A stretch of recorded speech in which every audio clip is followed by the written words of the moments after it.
This is Mark Sullivan, and you're listening to Reap the Spoils. I'm Delilah Lugo. There we go.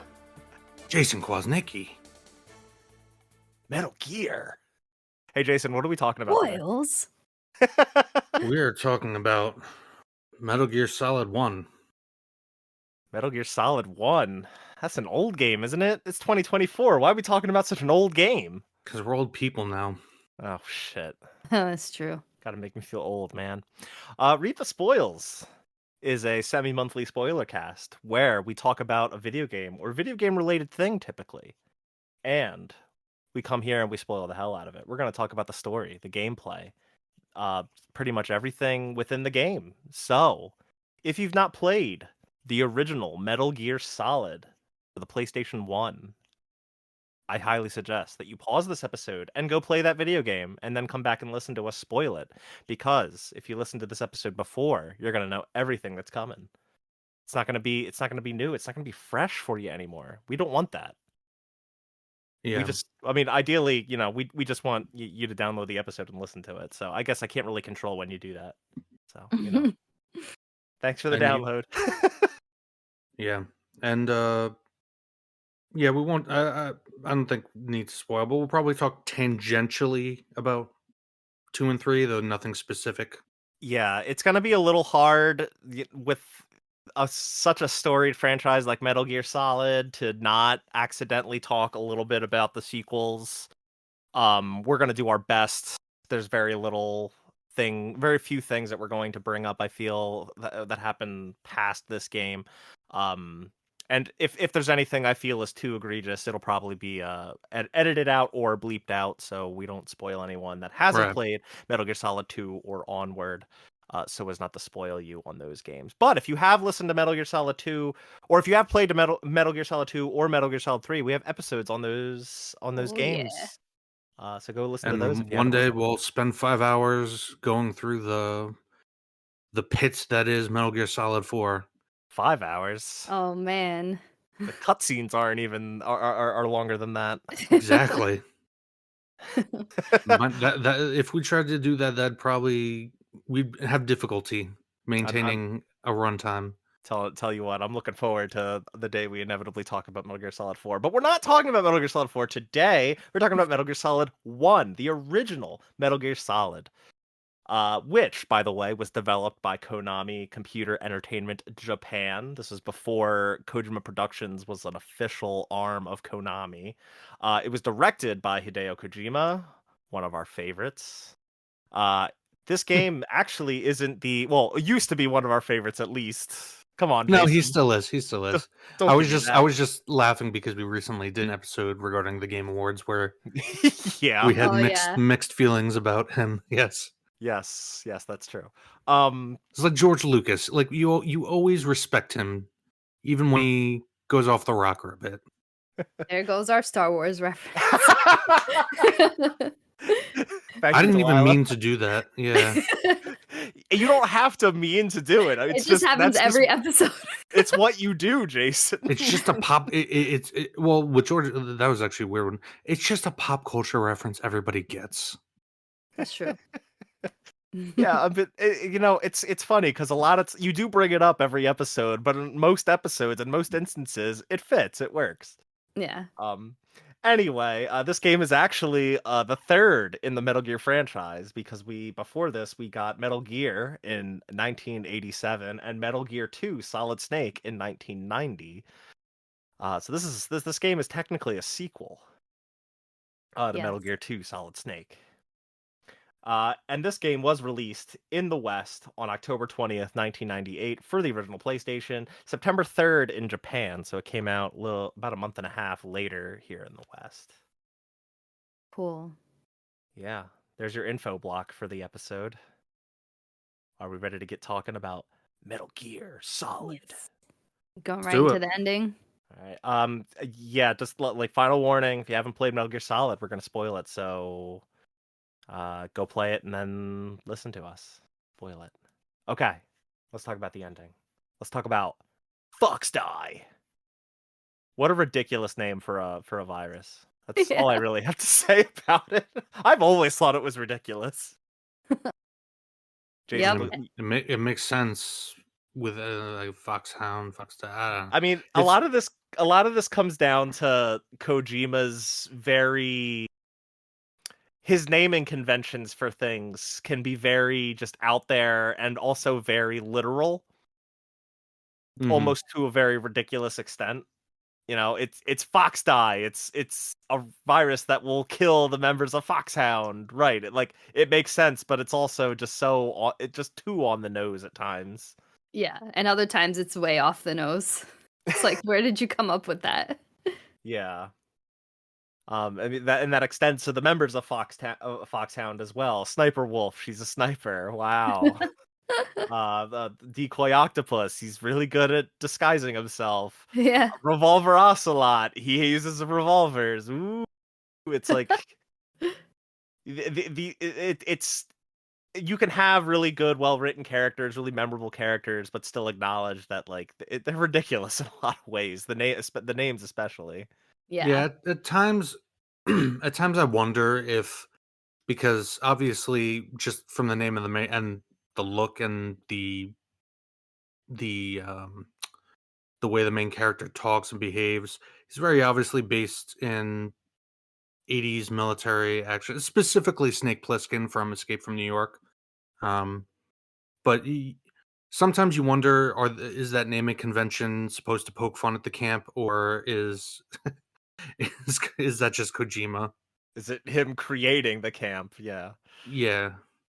Um yeah, I mean, this movie, geez. This I mean, game basically. this game is very inspired by a lot of movies. Jason, you called out Escape from New York.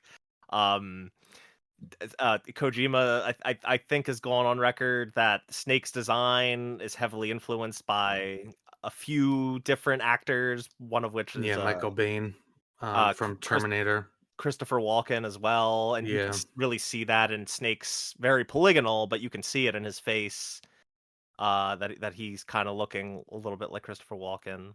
Mhm. Um, but yeah, yeah, I guess it wasn't so much of a Freudian slip as it was me just acknowledging how filmic this game really is. Um, but Especially for anyway, the time. yeah, and yeah, that's a talking point I want to get into later for sure. Is just a lot of what this game did for the industry, but the ending, Fox Die. This is where Fox Die specifically is kind of where I feel the game starts to rear its ugly head with just some of the convolution that Metal Gear has kind of come to be Mm. known for. Toward the end of the game, you just get a lot of uh you're here to do this, but actually, and so on and so forth, right? Well, Yeah. sorry, go ahead, Delilah. I was just gonna say all of the double agent stuff comes up, like, Mhm. oh, this person was actually working with this group or that group, and you figure out who's like on your side, but then even the people that are against you are kind of on your side too in a way. So it just gets very like, what's happening? Yakuza does this too, where everything unfolds towards the end of the game, and it's like, oh my god, like who's double crossing who? Yeah, and the main difference is in this game is an 8 to 12 hour experience. Yakuza is just dozens of 40 hours of side hours. quests before you get to all that stuff. Mini games, yeah. Another problem here is that we're I mean, we just played it and replayed it again, each of us, but we're also Yeah. looking at it in the hindsight of the entire series. A problem that I think this game suffers from. So this one, the PS1, PS2 trilogy, if you will, Metal Gear Solid 1, 2, and 3, Yeah. literally the exact same template, exact same story structure. If you boil it down enough, it's almost the exact same story. It's just that each entry progressively did a better job executing on it. So, like, this game suffers just from having sequels, which were both, in my opinion, I think Mark would agree, superior in both storytelling and gameplay. But we're right now just talking about storytelling. Yeah, yeah, yeah. So it's like those sequels were doing the same thing that this game does, just better Yeah, and in it's every way. interesting that yeah, and it's interesting that the sequels because you're not too far off. I'd say that 3 has a lot more deviation in terms of its structure, but I get your point and agree with you overall. And it's interesting that that's never really seen as a flaw with those games, which kind of speaks to the strengths of Metal Gear Solid 1, the strengths of its story, the strengths of its design and structure. Um it could be repeated in future installments, but that's never viewed as a problem. It's only ever really viewed as a strength of how those games improve upon it. It just speaks to how strong a foundation Metal Gear Solid 1 really does have, I feel. Yeah. And there's kind of some comfort in that formula. Like Zelda has like bomb bags in every game and stuff like that. This game has like your group of enemies that you're going to have to encounter that are all quirky and different in their own ways, and every boss fight's going to be different. It has your double crossing that all shows up at the end of the game. It has some type of Metal Gear that you're going to have to fight or, deactivate or something like that. And that for me, there's a little bit of comfort in that formula because it feels like a Metal Gear Solid game. Yeah, and it's like you can have that and still be surprised by it too, even if you know there's probably going to be some double crossing at the end of Right. this, and then Well, you that's why find I out what it say, is, and it's like, whoa, that's yeah, crazy. that's why I say, like, when you really boil it down, like every Yeah, game yeah, has the twist. There's the betrayal. You know that your initial mission is not what the actual mission is going to end up being. yeah. Um, and it plays into like the themes of the series in general. Yeah. Right. And in this game's case, Snake infiltrates Shadow Moses Island, thinking that his objective is to, stop these terrorists and destroy Metal Gear. In actuality, it's to destroy the terrorists and save Metal Gear, so that the U.S. government can reacquire it and use it. Um And Fox Die is completely just a container to kill the members of Foxhound, which it winds up doing for a good portion of them. At Yeah. the very least, Decoy Octopus and Liquid. It's arguable whether or not Fox Die is what did Sniper Wolf, Vulcan Raven, Psycho Mantis in. Um, Right. did Fox Die kill them or did Snake kill them before it could? Yeah. I think that with the Fox die, that was their way of kind of containing everyone who knew about the Shadow Moses incident. And the only thing that made the revelation of why it was created kind of impactful is you had this like cute girl, Naomi, who like was actually like working with them, and it's like, oh damn, like this isn't just about like Fox die and what the government's doing, but like her role in it and like how she played us Well, basically. yeah. Well, she wasn't working. Was she? She wasn't working with Foxhound, right? No, she wasn't working. She was working with Right. the Okay. Secretary of Defense, who was kind of using Yeah. Foxhound as like puppets to And meet their goal. then you also get the third or whatever twist you want to call it, that she's actually somewhat of a rogue agent in some regards because she has a personal grudge against Snake, Yeah. Yeah. which Frank somewhat Yeager. Yeah. hmm which that's another thing I do want to bring up is what's actually pretty impressive. I've never actually played through Metal Gear and Metal Gear 2. No, me um either. I I find played them bits of them. yeah, like I've started them both, but I've never been able to actually play through them and get through them. They're just a little. There's something about them that I mean, they're older games, and I don't have a problem playing older games, but something about getting through them has always kind of eluded me. So, uh, It's like with this game, because this game in particular, Metal Gear Solid 1, especially with the way the top-down camera is situated, it plays a lot in many ways like those Metal Gear 1 and 2. yeah, But it's the same problem I have going back and playing this game is that in terms of just raw controls, 2 did it so much better just a few years later. It's hard yeah, to go back. it Yeah. is, it is. But what I want to say about how this game treats Metal Gear and Metal Gear 2, because they had to assume this releasing on the Sony PlayStation, those two games having released on the MSX2, um, which was not nearly as popular as the original PlayStation.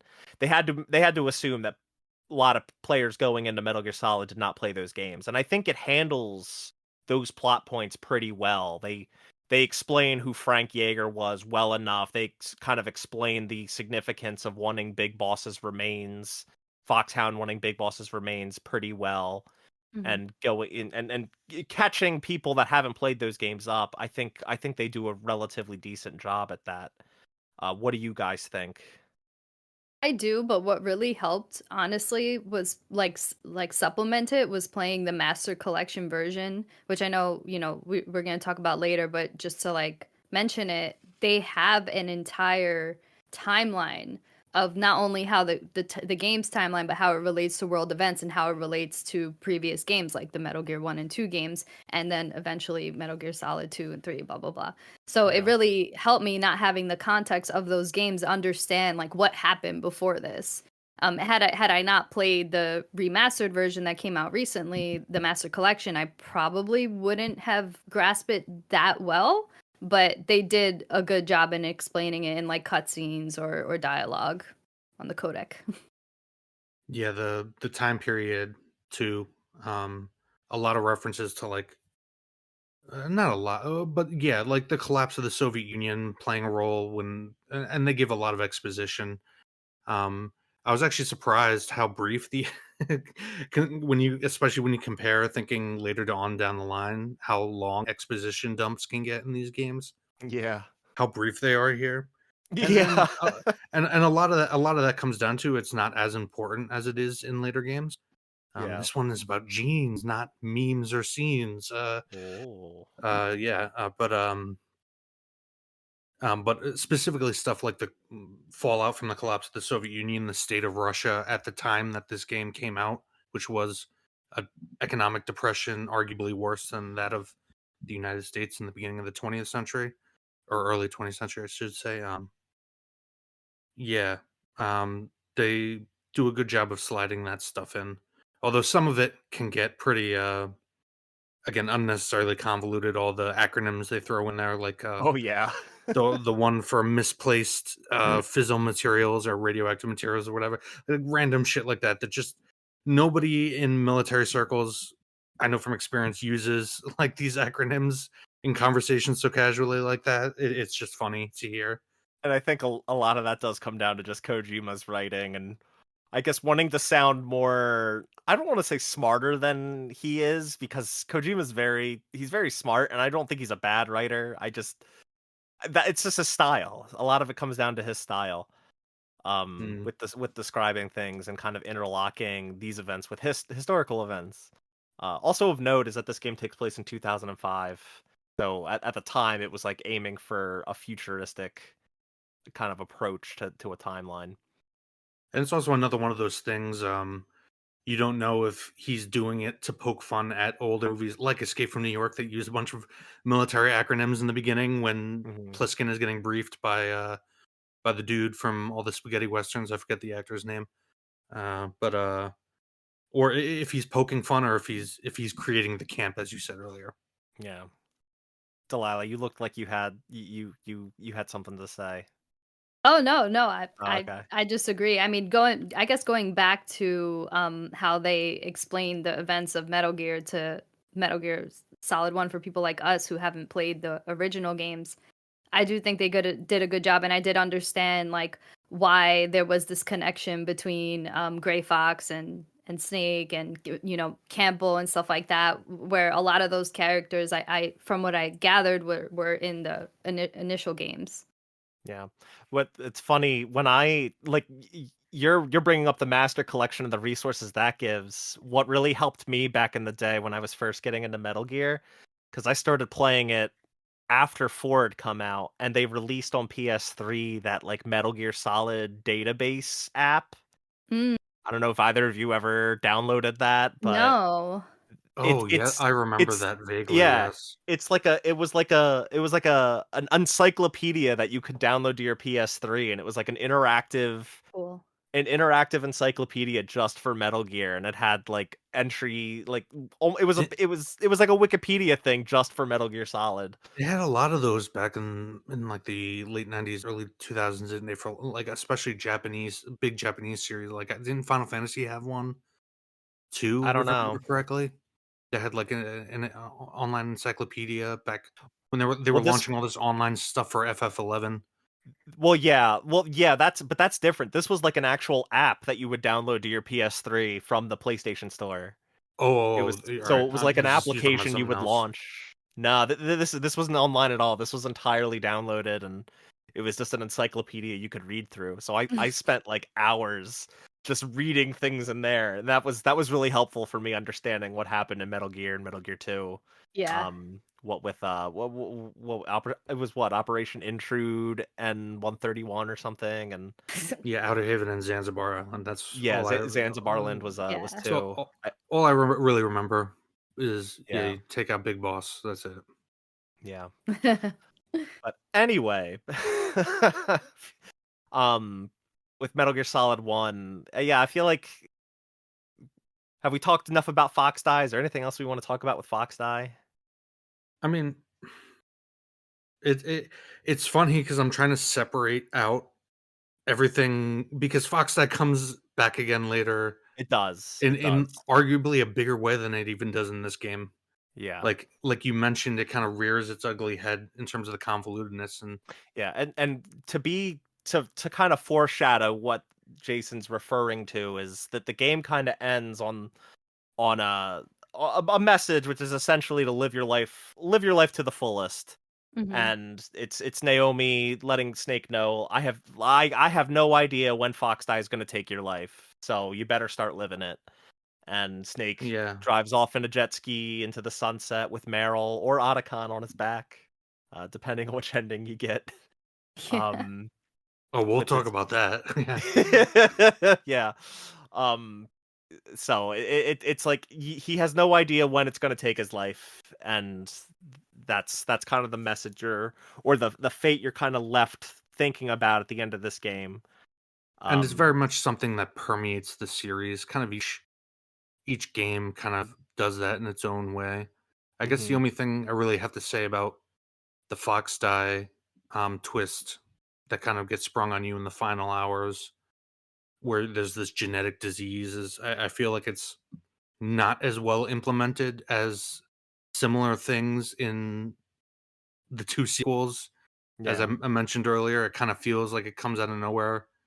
Um, so like Oh, I mentioned earlier, Kojima's coined it, memes, genes, and scenes (MGS), with the first game, Metal Gear Solid One, being genes through the genome soldiers made Mm. by the genetic materials, and obviously Foxdie.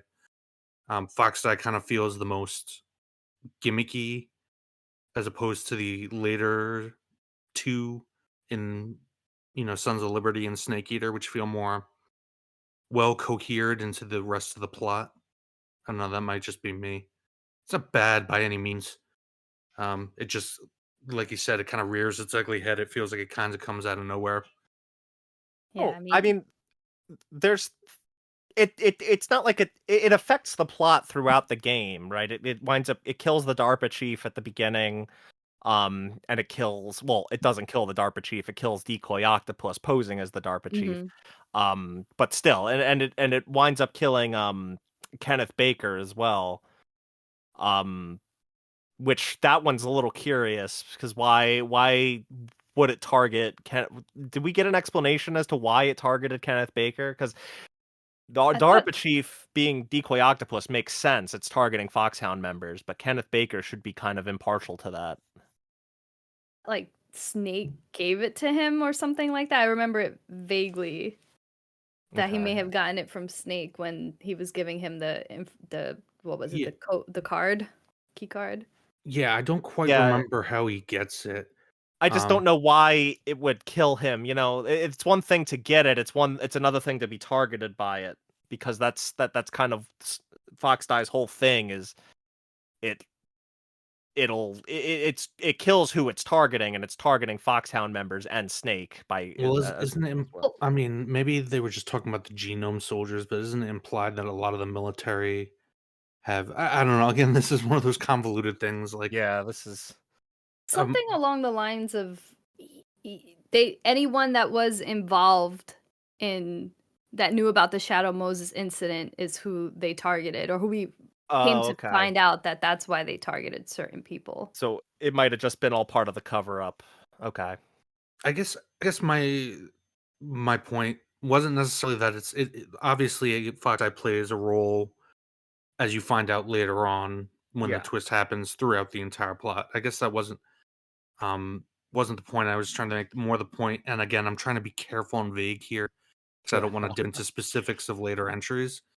But the twists, the reveals of Sons of Liberty and Snake Eater, I feel like are better seated and do a better job because they're all trying to get across that same message you just mentioned, which was, not to be controlled by these exterior systems, live your life the way you see fit. And in this case, the system of control is being controlled by your genes, by genetics.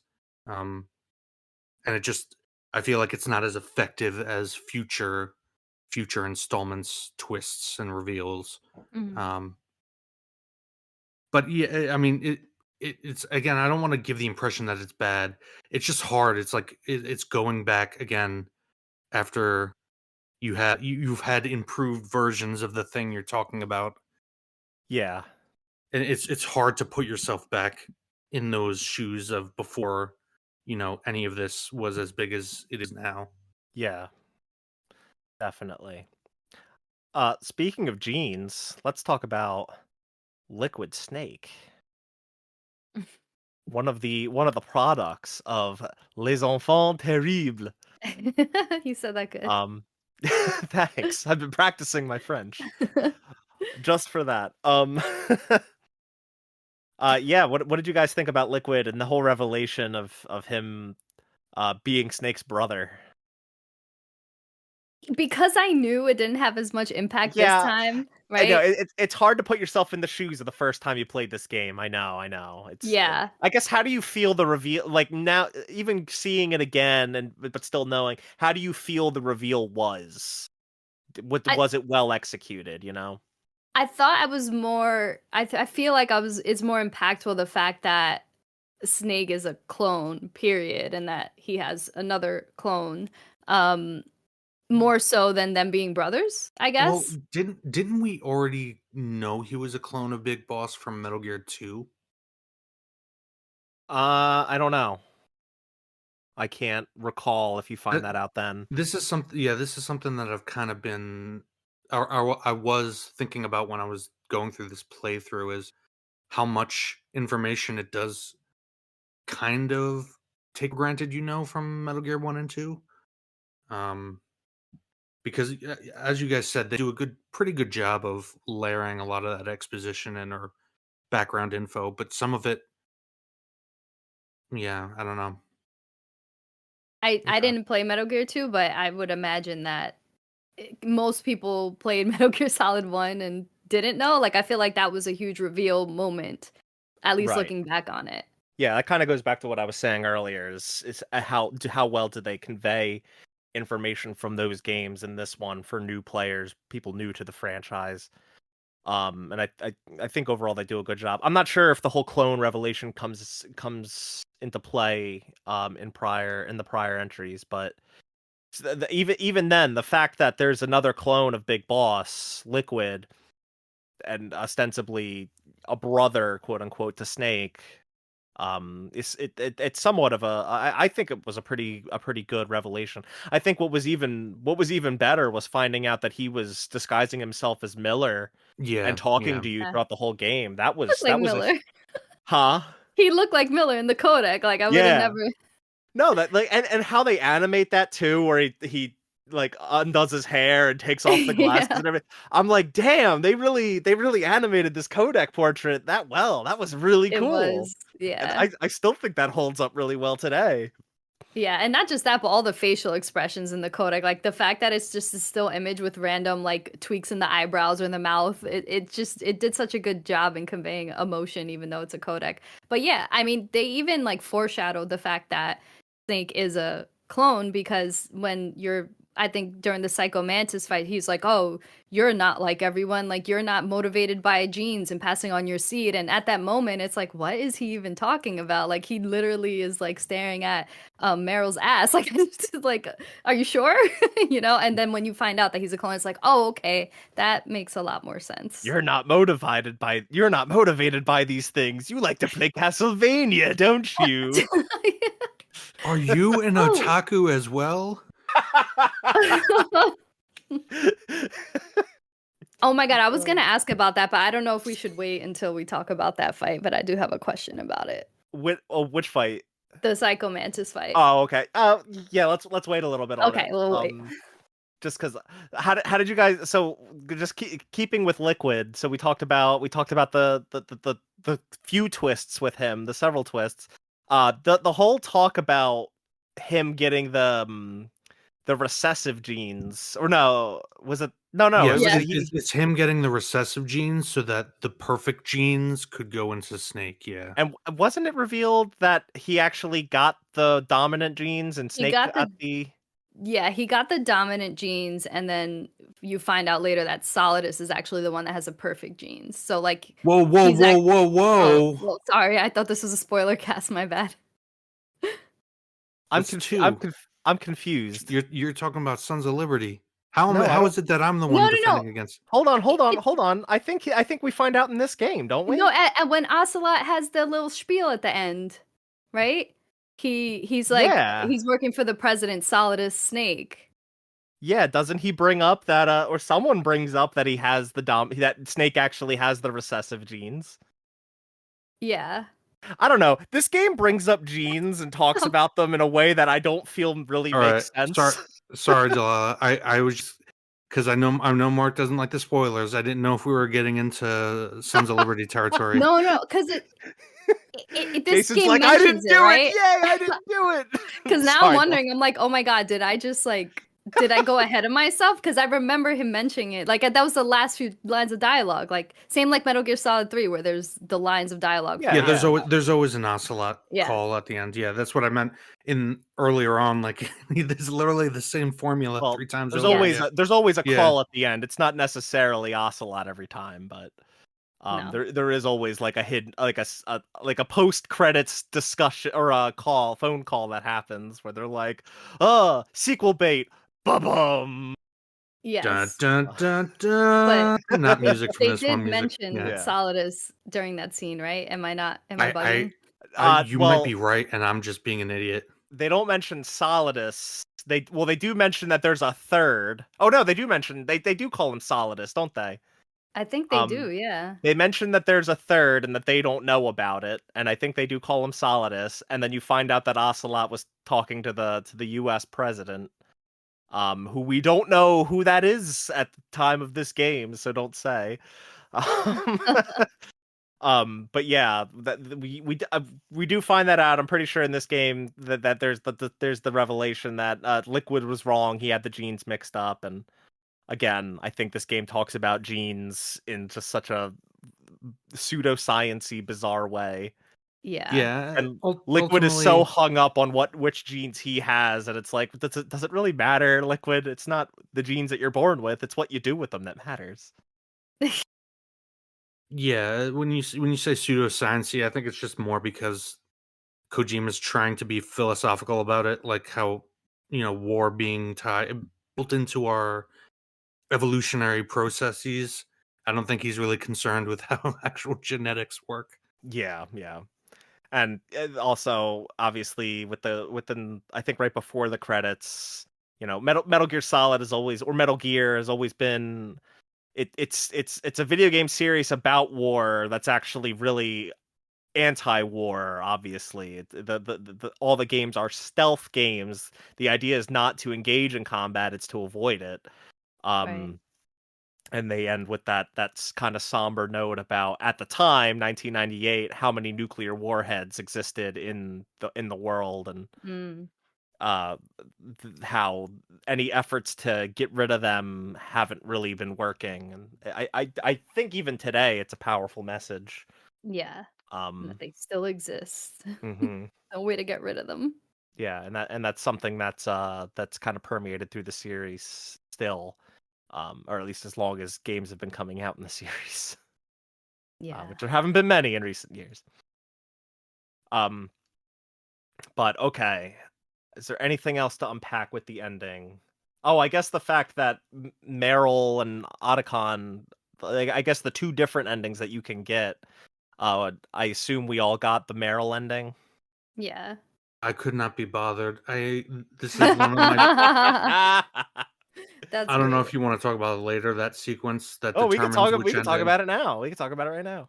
Just from a gameplay perspective, because obviously everybody, not everybody, if it's your first time playing, but most people who've played it know that the secret is you gotta keep tapping circle in between, you get a few seconds to recoup some health, Yeah. and it's basically an RNG of can you hit it? Not RNG, but can you maintain hitting it fast enough? It's an And each endurance time, test. yeah, it's like a literal using the gameplay to You're simulate you be being tortured, yes. exactly. And Yep. and I like that in theory, and in practice.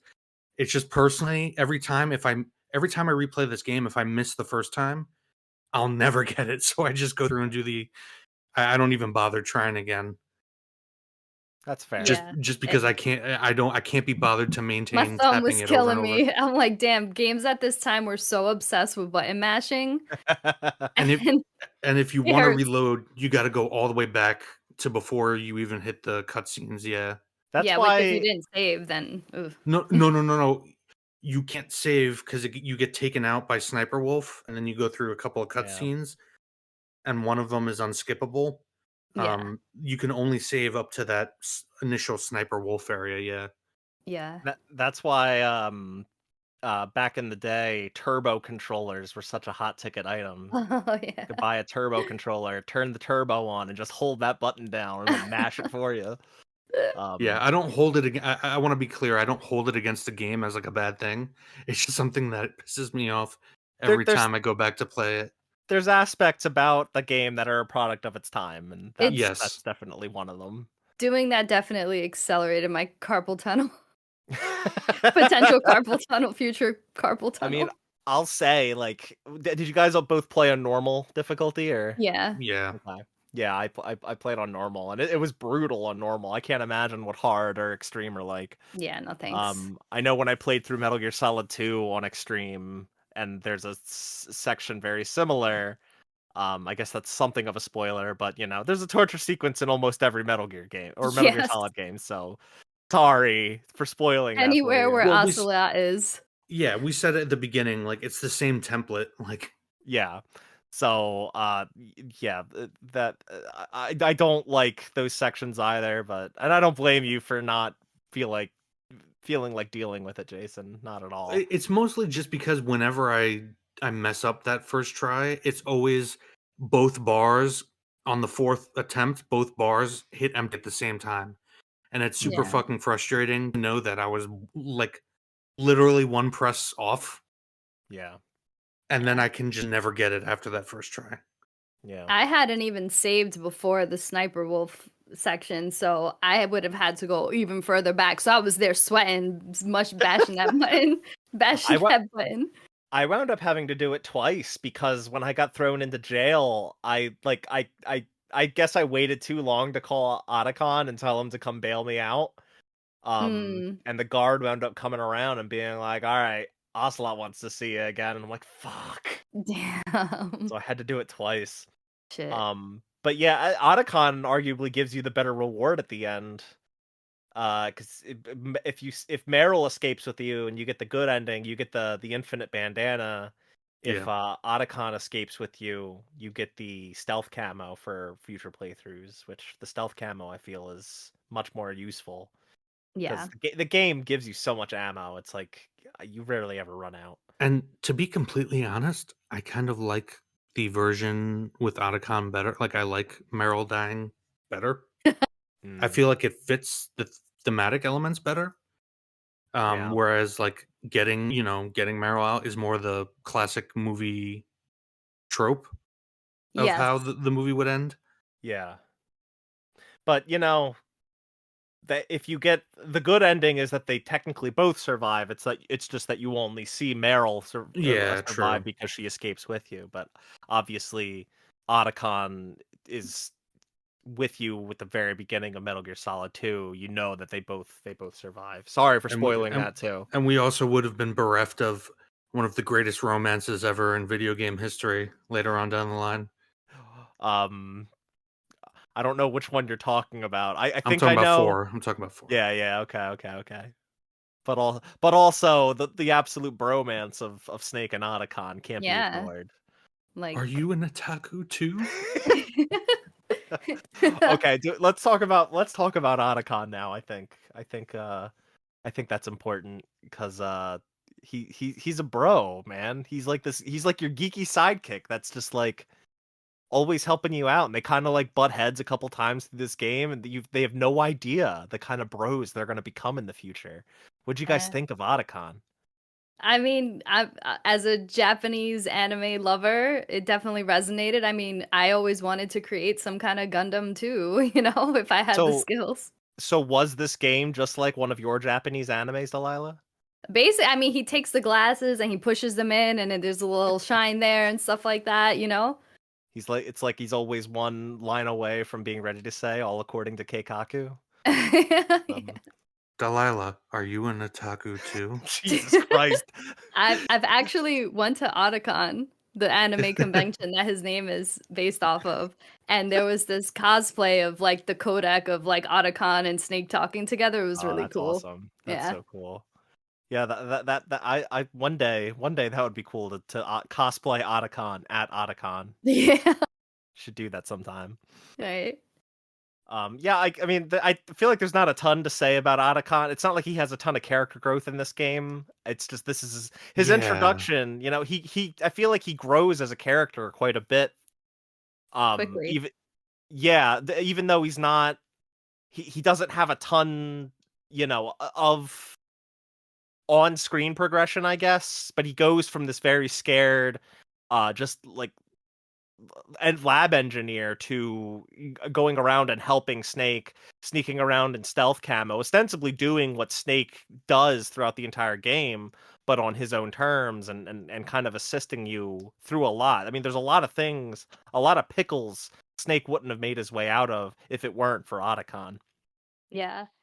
And that carries through in future series. But I mean, I feel like Otacon's story was told through his history. Like, I think it was his grandfather that created the atomic bomb, and he didn't want something he created to cause some kind of like devastation to the world. And he didn't realize that it was being armed with like nuclear weapons. So it makes sense that he's like, oh no, I'm going to help Snake. And then they become like the best bros ever. Yeah. Like he's trying to break the family curse of his grandfather and his father both assisting in these awful, awful things that don't help the world at all. And he was almost caught up in that too, and this was his way of breaking out of it. I agree totally with that assessment, Delilah. Yeah. You just want Yeah. to create a Gundam. That's all.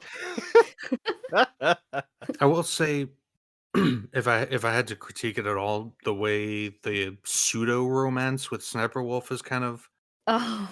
put in there is a little weird, and obviously Oh, I hate to it's keep saying this.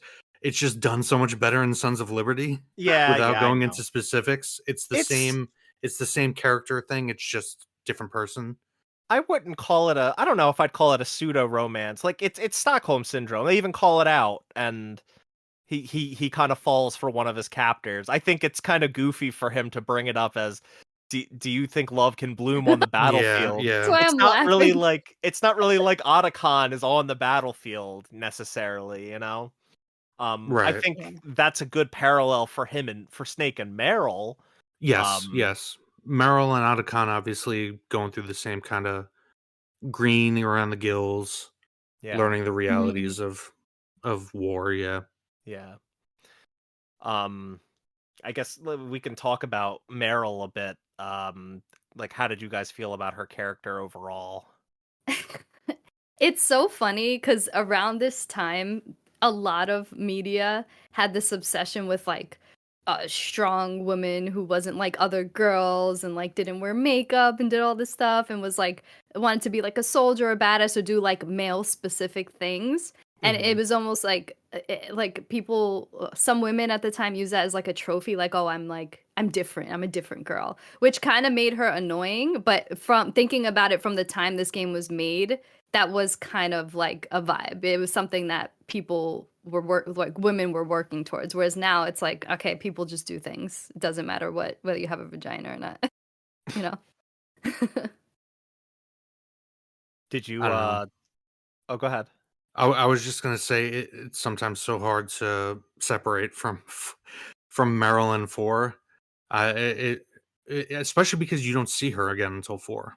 Yeah, Um, but, spoilers. uh but yeah, like I said earlier, I actually her dying almost I feel like even though it's not the canonical ending, Yeah, fits yeah. better thematically, but Yeah, I get your point with that. I get your point with that. I feel like no matter which ending with this game had, I would have been pretty content with it. It's not like I don't feel even back when I played this for the first time I was ever particularly drawn in by Snake and her's relationship. right. It was good and I enjoyed it for what it was, but it was never like a draw for the characters. Yeah. Um, so yeah, that's kind of how I view that. He's almost more of a mentor to her than any kind of even though it's Yeah. kind of teased as a romance Mhm. initially. Well, I think it's kind of one leads to the other, right? Like that Yeah. they're the kind of mentor mentee relationship that they kind of have. Her being a rookie and him being a legend, kind of leads to them get growing closer. Um, and then there's obviously the kind of the direness of the situation, her getting shot by Sniper Wolf and being used as bait. Yeah. Mm. Um, I feel so like a lot yeah, of that is also just in general Snake womanizes a lot in the Oh early yeah. hours of yeah, the game with yeah. virtually every woman on codec or in Oh Flirting my with person. god. Mei flirting Yeah. with Naomi Hunter, yeah. But I almost feel like it does serve a purpose where like, when it actually comes to the battlefield situation, Meryl is being used as bait. That's why Mhm. I feel like it makes more sense for him realistically as a seasoned soldier to know he's got to leave her. Yeah. Yeah. I was just gonna talk about the beginning with Mei Ling. How she's like, "Oh, hey, I'm Mei Ling. I'm the creator of the military technology, the codec, blah blah blah." And he just like doesn't say anything and pauses. I didn't expect And then someone she's like like, you to "Are be you okay?" so cute. Exactly. I was crying at that part. So funny. Again, you have to wonder, is it Kojima poking fun at the camp or is he him creating the camp? Yeah. Why Yeah. not both? Right? I feel like there was another character I wanted to talk about, but maybe Campbell? yeah, I guess we can talk about Campbell. He's Meryl's uncle and Oh. what? Well, hold on. Is it See, this is where it gets so hard I thought it knowing was the entire series. Um yeah, I that's why I forget just did stopped myself too. yeah, is it I thought it was revealed in if you get the Otacon ending. I thought that Campbell reveals it. What, Shit. that he's her uncle? He's her father. Yeah. Oh, you're I right. think yeah. I think it was Okay, in the I autocut. guess I totally Because forgot about that. if she dies, Campbell comes clean about her being his daughter. Oh, maybe that's why I don't recall that because I don't think I don't think he he does it if she lives, yeah. yeah, he might not have brought that up for me.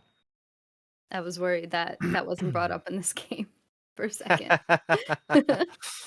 um, but anyway, it's yeah, feel like he's kind of just the orders man, and he's got a good rapport with Snake, but it's very official, very matter of fact, and it's he kind of gets caught up in the bureaucracy that's going on behind the scenes, what with who's actually calling the shots on the mission and who's actually doling out the orders. Yeah, he Um, basically knows the real objective, doesn't he? For the yeah, most part, I think from the so, and beginning. he's just not at Yeah. liberty to say, or his orders are not to say what the real mission is. And obviously Naomi kind of takes matters into her own hands. I don't think no one else knows that it was altered to kill Snake as well, other than Yeah. Naomi. So that kind of leads into that. But yeah, I feel like there's not a ton to say about Campbell. No. Other than that, He's Basil exposition. yeah. And I feel like there's not really much to say about. I feel like Natasha Romanoff doesn't really. She never really comes up past this game either, except for the fact that she writes and releases a book about the events that happen in this game in universe. But she's like the weapons expert. She doesn't have like much of a personality other than to just tell Snake how to use some of his weapons. Yeah. And mispronounce the names Yeah. and acronyms. I just Yeah. find it funny, but we do get a bit of not optional snake gun fetishism, which comes up more pronounced. Again, it's weird Yeah. because so much of the story you guys mentioned earlier, the animations, so much of that has to be done in codec in this game because you don't really Yeah. get that in the cutscenes in the same way you do going forward. Yeah. Yeah. Quick thing about Campbell, Campbell, I always say his name wrong. He looks like another character in future series, like almost just like him. To the point where I was like, is this the same guy? Like I questioned myself. I know they're different now, but they just look similar. I can't remember the guy's name. He's like another colonel or something like that in the future games. They just Well, look very similar. he He's is in in 4. Yeah, he's in Yeah, no, three not or 4. I Okay. might be thinking 3 actually. Okay. Yeah. I'm just curious to know who. But um okay. I guess let's talk about Foxhound members. Oh, I guess we didn't really talk. Maybe we should talk about Ocelot first and foremost because he's probably the most important. Obviously, we get the Severus Snape of Metal Gear Solid. um. It's interesting because he's like the first. He's the first boss you come across, and yet he's one of the most important characters in this game. Yeah. Um, thoughts on Ocelot this early on in the series? I mean, at first, like he just felt like a tutorial boss, like run Yeah, around, right. shoot, run around a corner, shoot. Pretty cool that I think his like bullets were like ricocheting off the walls. I thought that was like a nice detail just for gameplay purposes. But as a character, I was like, oh, okay, he's just a tutorial. You think like, oh, he's just a tutorial boss until you find out that he's like a triple agent or something like that. I don't know about you guys. I had a lot more trouble with him as a boss fight than I remembered having. Maybe I was still warming up to the mechanics a bit, but Hmm. he killed me a Yeah, few times before I actually took him down. I died almost not quite almost every boss in this game. Just as I was readjusting to not being able to do things that I thought I could do. Yeah, Yeah. Right. It should also be noted that there was a remake of this game released on the GameCube, Metal Gear Solid: The Twin Snakes, that took this game and applied Metal Gear Solid 2's gameplay enhancements to it. Yeah. And as a result, a lot of the boss fights, especially Ocelot, are just pitifully easy. Mm. right. From what I understand. Because Which a lot of these boss fights, Ocelot included, take into account that you can't fucking see them most of the time. They're right. off screen. Yeah. And Twin Snakes enables you to aim and shoot in first person, which trivializes a lot of scenarios. Um Yeah. They also add so the stun gun, right? Or the sup- uh, The tranquilizer, you the mean? tranquilizer, I sorry. wouldn't be surprised. I'm not 100% sure, but I wouldn't be surprised because that was also introduced with 2. Yeah. So but yeah, Ocelot gave me a lot more trouble than I thought, and yeah. You bring it up. He's like basically a tutorial boss. It's very shocking to see how important he becomes by the end of the game. Being a completely unknown double agent working with the U.S. president and assisting, kind of behind the scenes with their goals. I guess Yeah. tutorial, yeah, that's kind of a good way to put it because I'm pretty sure it's the only boss fight where ammo respawns during the fight. Yeah, it No, does. there's others where it does too, but this is like this is like the simplest fight. It's just a square room. You have to run around, look for an opening, and shoot him. It's not as complex as like And not Vulcan shoot Raven and all the explosives, yeah. yeah, Which I yeah. accidentally I may or may not have done. Yeah, well, there's like an ammo box that's really close, and if you just take one step too Yeah. far, you'll accidentally set It's off the yeah, it's a C4. troll. And then you go on the codec to mailing. Do not get greedy with ammo, Snake. Or she has some Chinese saying. Yeah, and yeah, that's another thing to bring up is talking to Mei Ling. Every save person in a Metal Gear Solid game has like some quirky thing that they talk about, and hers is Chinese proverbs, and just old like I guess Inspirational sayings. yeah, inspirational philosophical phrases and stuff like that. That's kind of her shtick. Um, Yeah. but anyway, other Foxhound members. uh, We not really anything to bring up with Decoy Octopus. I feel like we said all we really need to about him. Yeah, you don't really see Um, him ever, yeah, yeah, actually. you don't. Um, but Vulcan Raven. Like, let's talk about Vulcan Raven a bit. There were, I guess, technically two boss fights where you face Yeah, him. the The one in the tank tank and the and one in the ice room. What did you guys think of Vulcan Raven? Well, I mean, he's the one that um tells Snake that he was created with the egg of a Japanese woman and that he's a clone, right? How he knew that I think because he's a shaman or something, maybe. I don't know if Yeah, I read into that incorrectly. yeah, he's supposed to be did he say indigenous he's persons. Inuit or He's like something? Isn't he? yeah, Doesn't he say he's Inuit? Yeah, Um, but yeah, he's supposed to be able to like see with the ravens, so presumably supernatural element to that. yeah. yeah. But I Uh, mean, his boss fights were a pain in the ass. I mean, especially the ice one, the one with the I actually like yeah. that one, the I second one. I'd it like it. It's just hard. Yeah, it took a while for me. It was pretty tough, but it was like really tense and much more fun than I remember it being. Yeah. The strategies you kind of had to employ in order to get a hit on him was I don't remember it being that tricky, but I really that was probably one of the boss fights I enjoyed the most. Sam, especially because by that time you get in the game, you have so much shit built up. I had so much what is it, claymores that I just Yeah. picked Mhm. up. I started just littering the battle. Like Yeah. you don't have to do that to beat him, but he just Well, runs around and starts running over all my claymores, and I take out half his health through it. there's a couple different ways you can handle him. Like you could use I actually used the Nikita for the Mhm. first half, and then when he started going way too fast for the Yeah. Nikita to handle, that's when I Hmm. started laying down claymores, which is like the only time I used claymores in the entire game. Sam, Exactly. yeah, Yeah. But it's cool how with that fight especially, they make you employ a lot of things that you probably haven't used, and those are like the most effective things to use for the fight. Or at the very least, things you haven't used in a while. Like by that time, you probably haven't used C4 for much, and it's useful again for that boss fight. Um, Yeah, I and think sorry. no, go ahead, go ahead. I was just gonna say, I think that's the only boss fight where you had to use your arsenal.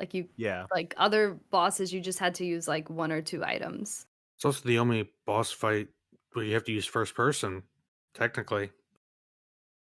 right? um, To see if he's like in front of you. You're right, because I think depending on what weapon you use, I Yeah, forgot the name of the missile. because stingers. ironically, Sniper Wolf, Yeah. you don't got to use first person. I just use Nikita missiles on that one. Yeah, What do you me think? too. I didn't want to I didn't want to cheese that fight. I didn't want to use the Stinger or Nikita or anything. I did the sniper battle with Sniper Wolf because I thought Oh, I don't know. I felt like that's what the game wants you I to did do. it. That's what you should I do. did it once back in the day. I'll never do it again. I hate That's fair. the first person sniper in this I game. yeah, it's not great, but I still think it was a really really cool boss fight. I still really enjoyed doing it. Um, Sniper Wolf might actually be my second favorite behind Vulcan. yeah. I mean, Uh, because we fought her with the sniper before, and the first time we encounter her, I was fine with cheesing her with the Nikita Yeah, bullet. and that's fine. That's okay. I'm not knocking the approach. I thought about it and I decided I really didn't want to do it. I wanted to do the sniper v sniper. Yeah, Um, I it's a more know. honorable way. Yeah, yeah. And what am I without honor? Um, I feel you, but it's like the torture sequence. I was just like, nope, I'm not doing this. After I got after you get like hit just for poking your head out a little bit a few times and you can't even get in position, I'm like, nope, I'm not doing it. Yeah. all right, let's talk about. I think Delilah is really itching to talk about this one. Let's talk about Psycho Mantis. Let's talk about the Psycho Mantis fight. Yeah, I first of all, when I remembered how cool it was to implement back in the day, having to put your controller in port 2. And for a second I was like, okay, I know I'm about to find. I was like, wait a minute. I don't have a port 2. What do I do? Oh, this is gonna be weird. And then it did the whole I was like, all right, maybe they don't do that, which kind of would have sucked. But I liked that they did the whole like video hideo thing. They cut it off. They Mhm. told you to put in port 2, and then I noticed you can go into this like menu where that allows you to change the port digitally, which I Yeah. thought was really cool. And they did a similar thing with like Naomi's code, where it used to be in the back of the game case, but they actually have like a digital like image of the game case that you can look at in the menu, which was Yeah. a nice Wait, what? creative way. I didn't Yeah, know that. if you I looked it go up online. if you go into into the there's a pause menu if you press the touchpad. Yeah, the full No, I know disclosure, because you have to do that. yeah, Yeah. we all played the master collection when replaying this game. So, um but yeah, in there there's like a manual that you can open and it lets you flip it around and the back Ah, of the game case is there. okay. So you I can didn't do that realize all. that. Mhm. Um, the one criticism I'll bring up for that is the game. I don't think ever gives me any indication that pressing the touchpad will bring that menu up. I had to look that up because I was trying to figure out like how the hell can Do you I just switch the like ports? Yeah. well, not even that. I just wanted to like before I even got that far, I was just trying to figure out how I could like tweak some settings for the game because I knew that this had, different view settings and stuff. And I'm like, well, do I have to do this from the menu before I even launch the game? How the hell do I do that? Oh, it's not the touchpad. It's I think it's L1 and R1 that brings it up, right? Yes, yes. Yeah, my bad. Yeah, like trying to figure that out. The game never the collection never or at least not that I saw, ever told me that I could do that to bring that menu up, so I had to look that up online, which was kind of annoying. But once I did that, yeah, it's super cool that they still allow for kind of like emulating real life things, giving you that manual digitally, letting you change controller ports. One feature that I talked to you guys about in Slack, and I wish I had known was there prior to the Psycho Mantis fight. You can create virtual save data for other Konami games just so Psycho Mantis will bring them up. That's what I was Right. gonna ask you about, because I was Yeah. like, oh, like didn't he read the saves like back in the day? And then And I'm like, they oh, he's not gonna read my PlayStation. Like, oh, you were playing Elden Ring, you know? Oh, you like to play Final Fantasy 16. No, I couldn't I so badly wish I had seen that before the Psycho Mantis fight. Like, yeah, Mm. I just went and created a bunch of them. You could create Suikoden virtual save data, Wow. Silent Hill, Castlevania Symphony of the Night. You can create a whole bunch of different virtual save data just for that one thing. Just for Psycho Mantis to say, "Oh, you like to play this, do you?" It's like, holy crap. And that I think that's really cool attention to detail and really cool for preserving these neat features in the really niche features too in this game. It really Yeah. blew me away. I feel like people have been really down on this collection because it doesn't like do enough, but I don't know. I feel like they didn't have to do that, and it's really cool that they did. What Hmm. do I guess this could be a conversation for another time, but like what do people want from a collection like this? I think there was a lot of people disappointed, especially in on the Switch version, how it wasn't hitting 60 Oh, well, frames, which like don't play a game on Switch. I seriously. and Like and the fact that I think the max resolution actually is 1080p, not 4K, which with games that are this old, it's like how can you not hit 4K 60 frames? And mm, like to an extent, I get some of that stuff. I just feel like that shouldn't overshadow the attention to detail that was put in, the yeah. features that were implemented to make preserving this game and preserving some of the very quirky niche features that it had still accessible. Like that, it's super cool that you can still emulate Psycho Mantis saying that stuff. Yeah. Like Also Yeah. the keep in fact mind that they put it's that in there is Konami. super cool. It's Konami, so it's open season for people. Yeah, Like, to vent. yeah, It doesn't matter. They might just be angry about something else, but oh, Konami did this. Well, yeah, I mean, yeah, people are angry about everything now, so. and then there's also the price proposition or the value proposition of $60 for 3 old games and so on and so forth. It's I kind of understand that slightly because the collection on the PS3, which I have and I love, has more games. It has also Metal Gear Solid 4, which this collection doesn't, which I feel like was a Yeah, missed opportunity. but at the same time, this is You don't like see people pissing about the Final Fantasy re-releases. Those are Yeah. like $15 up. No, some of them are 20, I think, 18, 19.99. 18, Yeah.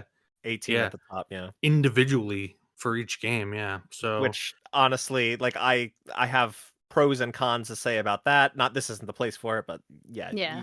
I was just drawing the comparison simply to say that it's Konami. So I if gotcha. there's the smallest thing, They're a punching bag. It's a very yeah. easy punching bag to say, "Oh, Konami put this out, but you can't do 4K." Oh, fuck Konami. Why can't they do? I get it. But what I'll say is, I feel like this collection with what it added to these game releases, adding like the scripts, adding all the supplemental material, even the digital comics. Mhm. The fact that you can at least download and play every language version of Metal Gear Solid 1, Yeah. and you can play Integral, which never came west, and you can play, if you want to play special missions or VR missions, which is the European and North American releases, True. like you can play virtually any release for Metal Gear Solid 1 in this collection. I Right. think that's really fucking cool. Even Yeah. if the differences are minor, the fact that you can pick and choose which one, that was to go back to Jason's analogy or comparison with the Final Fantasies, the pixel remasters. That's what I was hoping those would be. I was really hoping that like you buy Final Fantasy 1 and you can decide, do I want to play the NES version, do I want to play the PS1 version or the Game Boy Advance version. Like that would have been my ideal scenario for those, and instead we just got one version. It was a new remaster that's emulating or trying to copy the original release, which like in and of itself is fine, but this is like a whole new level of preservation that I think is really really cool. That's I think true. it's really excellent. The only thing realistically missing from this release, I guess, is technically Twin Snakes. But like they're not trying to put out the re-release, they're trying to put out the original, and they put out every version imaginable of that original game, and It's I think that's also, really commendable. yeah, also a GameCube game, and I would wonder if because sometimes with games from that era, a lot of the source code and Yeah. all the work that went into it is just gone. Yeah. Yeah. So And I do wonder what the status is of that source code. I don't know. Mm. Yeah. Okay. Good I feel like points. we went on a tangent there. Big tangent there. But yeah, we were Yeah. talking about the Well, I Psychomantic. mean, Psycho hey, Mantis. Yeah, you were just talking about the fight and the save and Yeah, yeah. Go ahead, plugging out and Delilah. plugging in. no, Yeah, I guess that's really the coolest part about this fight. I mean, the fact that you have to like figure out how to not kill Naomi in that fight, which I'm not sure if You mean she Meryl? Meryl. Oh my God, Yeah. sorry. They kind of look similar anyway. The fact that you have to like stun her so that you don't kill her, but she's still not trying to kill you. Could you Yeah. actually kill Meryl in that fight? I never. Would it give you game over? Because I yes, it never. gives you a Yeah. game over. Okay. I accidentally snapped her neck at one point. Oh my God. Oh, you were trying to put her to sleep? I was trying to just choke her out, and I mashed the button a little too much and snapped her neck. Yeah, I mean, that's a cool thing that you could do. Yeah. Like the fact that the pace of how you knock someone out could either kill them or knock them out is of how Yeah. you press the button is a really cool feature that not many games do. Yeah. Which is good in a way because it's easy to make the mistake of kill them. Yeah. Yeah, I will say if only, and it's not really a negative. It's just once you have gone through this fight before and go back, it's still cool. But like, I feel like because I already know all the tricks and exactly what to do. Like this was the one boss fight I think I didn't die in because Mm. I knew, Yeah. okay, unplug the thing, plug it back in, stun her, shoot him a bunch, stay away from the floating chairs. See, All right. I I kept getting hit by floating shit. I actually died on this fight more than most others because I just kept getting hit by things flying around the room. And then I realized that crouching was enough to dodge them. Most of So them, Mhm. yeah. I just got in the habit of crouching before ever, like whenever he sent stuff flying around, I would just crouch and be okay. Yeah. Um, Yeah, I guess it was more just saying like the novelty of it and the Hmm. gimmicks are kind of the fight in and of itself, I which Yeah. is cool. And again, it goes back to what we expected of. We didn't even really have cinematic games in the same way that we do today. yeah. Yeah. So you Yeah. also got to put yourself back in those shoes. Yeah, and 100%. Yeah. it's fourth wall breaking. Like Psycho Mantis wasn't just going into the mind of Snake; he was going into the mind of the player, and that was a really cool way to show that fight. Oh, another goofy thing that he does is the controller vibration thing, which I still Oh. find hilarious. Did you Yes. did you guys put your controllers on a I flat actually did. I was like, I'm doing this the right way. surface? my I think uh I my sat it on my lap. Yeah. yeah, my fiance was sitting on the couch while I was playing that fight, and I was like, check this out. Put my controller on the table, and it barely vibrated and moved, and I'm just like, huh? It's pretty cool, huh? um Yeah. yeah, the novelty of that fight is still spectacular, but I don't that the fight itself was very frustrating for me. Did not remember it being that frustrating. Yeah, Um I just didn't like that even when you were crouched, some things hit you. I was like, God damn mm, it. I could avoid the chairs and stuff, but not whatever. I don't know, some like, I don't even know what it was he threw at us, but it would always hit you if you were crouched. yeah.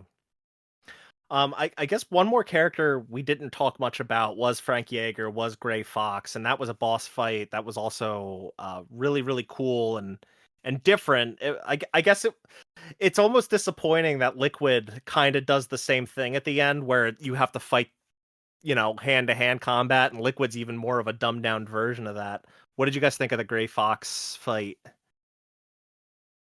This was the first fight that I struggled with. Yeah, Yeah, well, because like I couldn't remember how to avoid certain of his attacks. Like you have to be positioned in a specific way, and you have to memorize his combos, and like twirl around at a specific time. And he has 3 phases, so he changes up those combos per phase, which you have to really memorize his move set to Hmm. fight him effectively. Because he hurts, yeah, he'll take off your whole bar with a hit. And you also have yeah. to get used to like just the jank of the old controls, and also Mm. figuring out what your hitbox is in any given fight, because it is different fight to fight. Like I knew what to do. It's just adjusting to, because once you get it, once you're practiced enough, like I did when I ended up beating it, I did it without taking any damage. Nice. Just because I was able to, I knew exactly what my hit zone was, what patterns of movements to do. It's just getting adjusted to the jank of this particular game. This. Iframes. Well, it's not even iframes. So, funny enough, on my first attempt, I tried to hit X and do a dodge roll like you can do in other Oh Metal Gear yeah, Solid games, and I just sat down and crouch. took the hit. Yeah, I Oh just crouched. yeah. I just crouched and took the hit. Yeah. Yeah. This might have been the only boss fight I didn't struggle with. I don't think I died in this one. And Wow. part of it's because I knew going into it, like the real trick to this fight is to not just mash the punch button. You got to Yes. know when to stop attacking, because then The he's same going to with the do. last one. Yeah. Yeah, but this one more so. That's why I say, like, I feel like Liquid is a much more dumbed down version of this fight, because this fight, it there's a lot more to it, right? Gray Fox will go invisible and show up behind you, and you got to know when to get out of the way, and he'll do that jump move where he's going to stomp down, and you got to clear the blast radius of him doing that, and then immediately go right in for punches. One of my, I definitely also up there from one of my favorite boss fights is the one against Gray Fox. I just think it's really cool. They have a history. There's some old rivalry there, and uh, it has some really cool melee mechanics that you don't see throughout the game. Yeah. Most of the time you're meleeing, it's just to knock out a guard or knock them on their ass to just run by them or something. This was a much more intense fight. Yeah, and then at the end you think you're done with him, and then he goes like full electricity mode, and if you don't run away, you're done and you have Yeah, to start the fight all over again. yeah, It's also just cool the way it does it, keeping within, because technically you can shoot at him. Initially, he'll block it, but once you figure out, all right, I got to fight him hand to hand, but you can still fuck with him and pull out a gun and shoot at him and hurt him. Of course, he'll take out your sword and start fucking you up, yeah. Yeah. but So not entirely advisable to do that. yeah. But all right, are there any other characters or story beats to talk about? Well, I mean, I guess like I want to know, how did you guys feel about his ultimate sacrifice? Oh, Frank Frank Yeager. Oh, Yeager's? yeah. Yeah. Oh yeah, I guess we didn't talk about Metal Gear. We didn't talk about Metal Gear Rex yet. Let's talk about Metal Gear Rex and that boss fight. Fuck Ugh. me. How did we forget about that? Yeah, I mean it was a pretty climactic moment, right? He shows up to help Snake and he kind of reconciles with them and Naomi and at the same time. Because she's still holding on to that hatred for Snake and that this kind of helps all of them move past their differences and their qualms.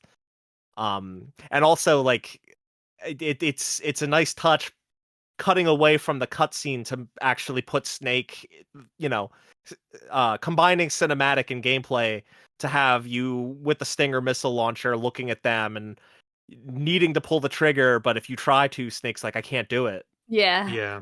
And he'll actually say that and stuff. It's a nice blend of putting mixing the narrative and the gameplay together.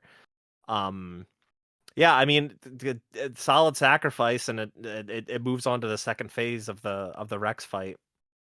The only thing Yeah. I'll say about that is I love what they did. I just hate where they placed it because I actually found the Rex fight to probably be the most frustrating It was of frustrating, all yeah. of all the boss fights because it Yeah, requires you to get in tune with the jank the most, like figuring out exactly what your hitbox is for the missiles versus the lasers versus you know what I'm saying, and you eventually just got to get really good at maneuvering with controls that originally were just it was just the D-pad. yeah.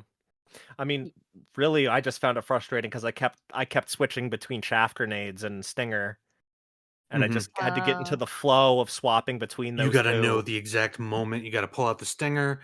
You got to Yeah, get comfortable with when you can um, unequip the stinger after you fired it yeah, before it hits, so that you can run away. Yeah, And then you have to hit like a specific part of the Metal Gear. Like at first it was the arm and then it was the center and the way that mhm. it like sways, it's kind of hard to do it to the point where I was just like, all right, I'm just going to point it real quick. And it actually worked more effectively that way than like trying to get it to lock on. Yeah. You don't Um, you don't yeah, have to lock on. You just have to fire it and hope yeah, that it hits the right target.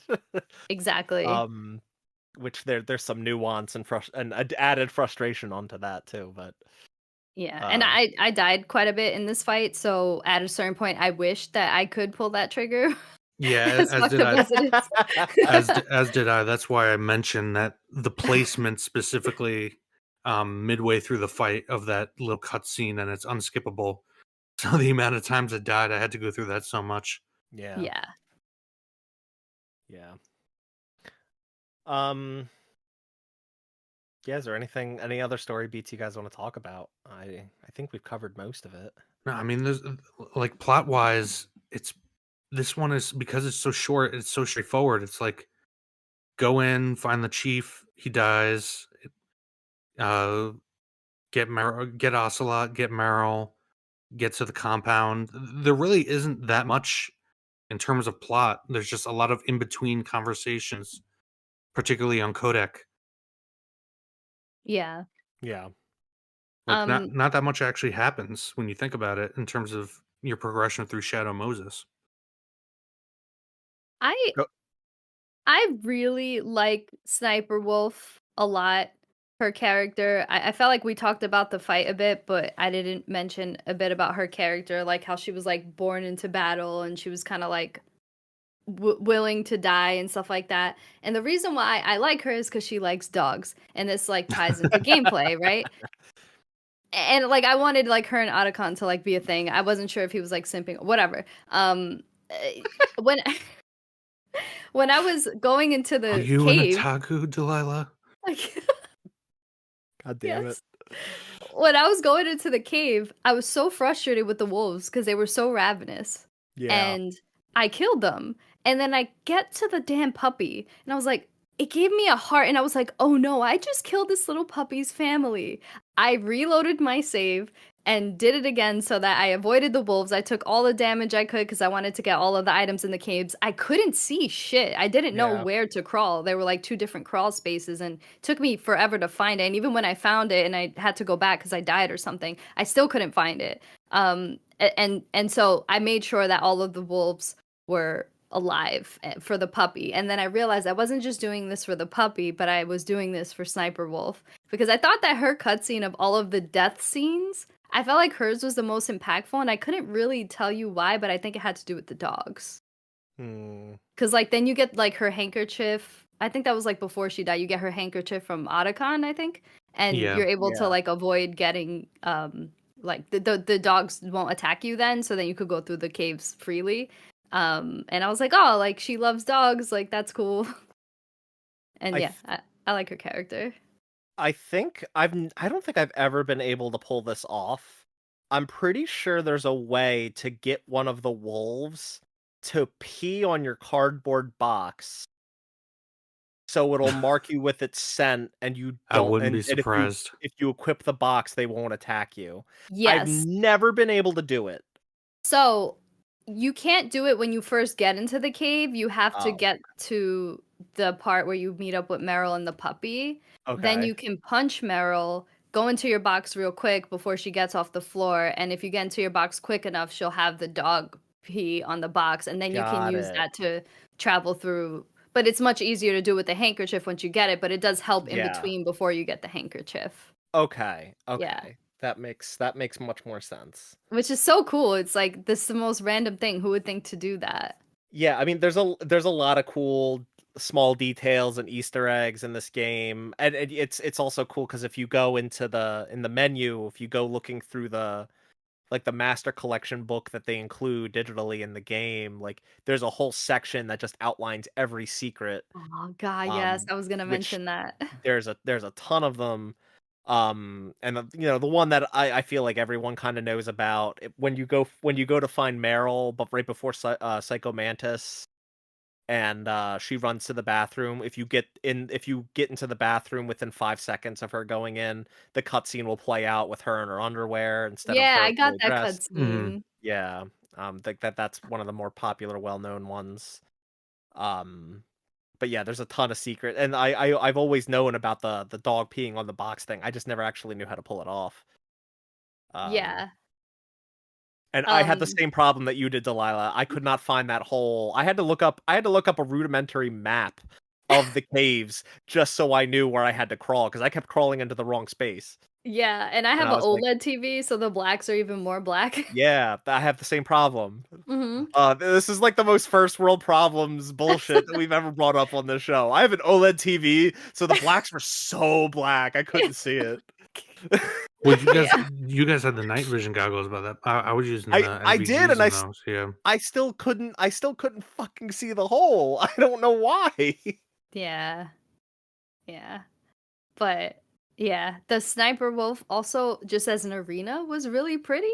Like the Hmm. snow and the trees. I don't know. It was very scenic, much like another fight that happens in like Metal Unless Gear you hide Solid in a 3. corner and shoot Yeah, I Nikita was gonna missiles say and guide the you Well, I you did thought it that. was a beautiful battlefield, and yet you fucking ruined it with missiles. Yeah.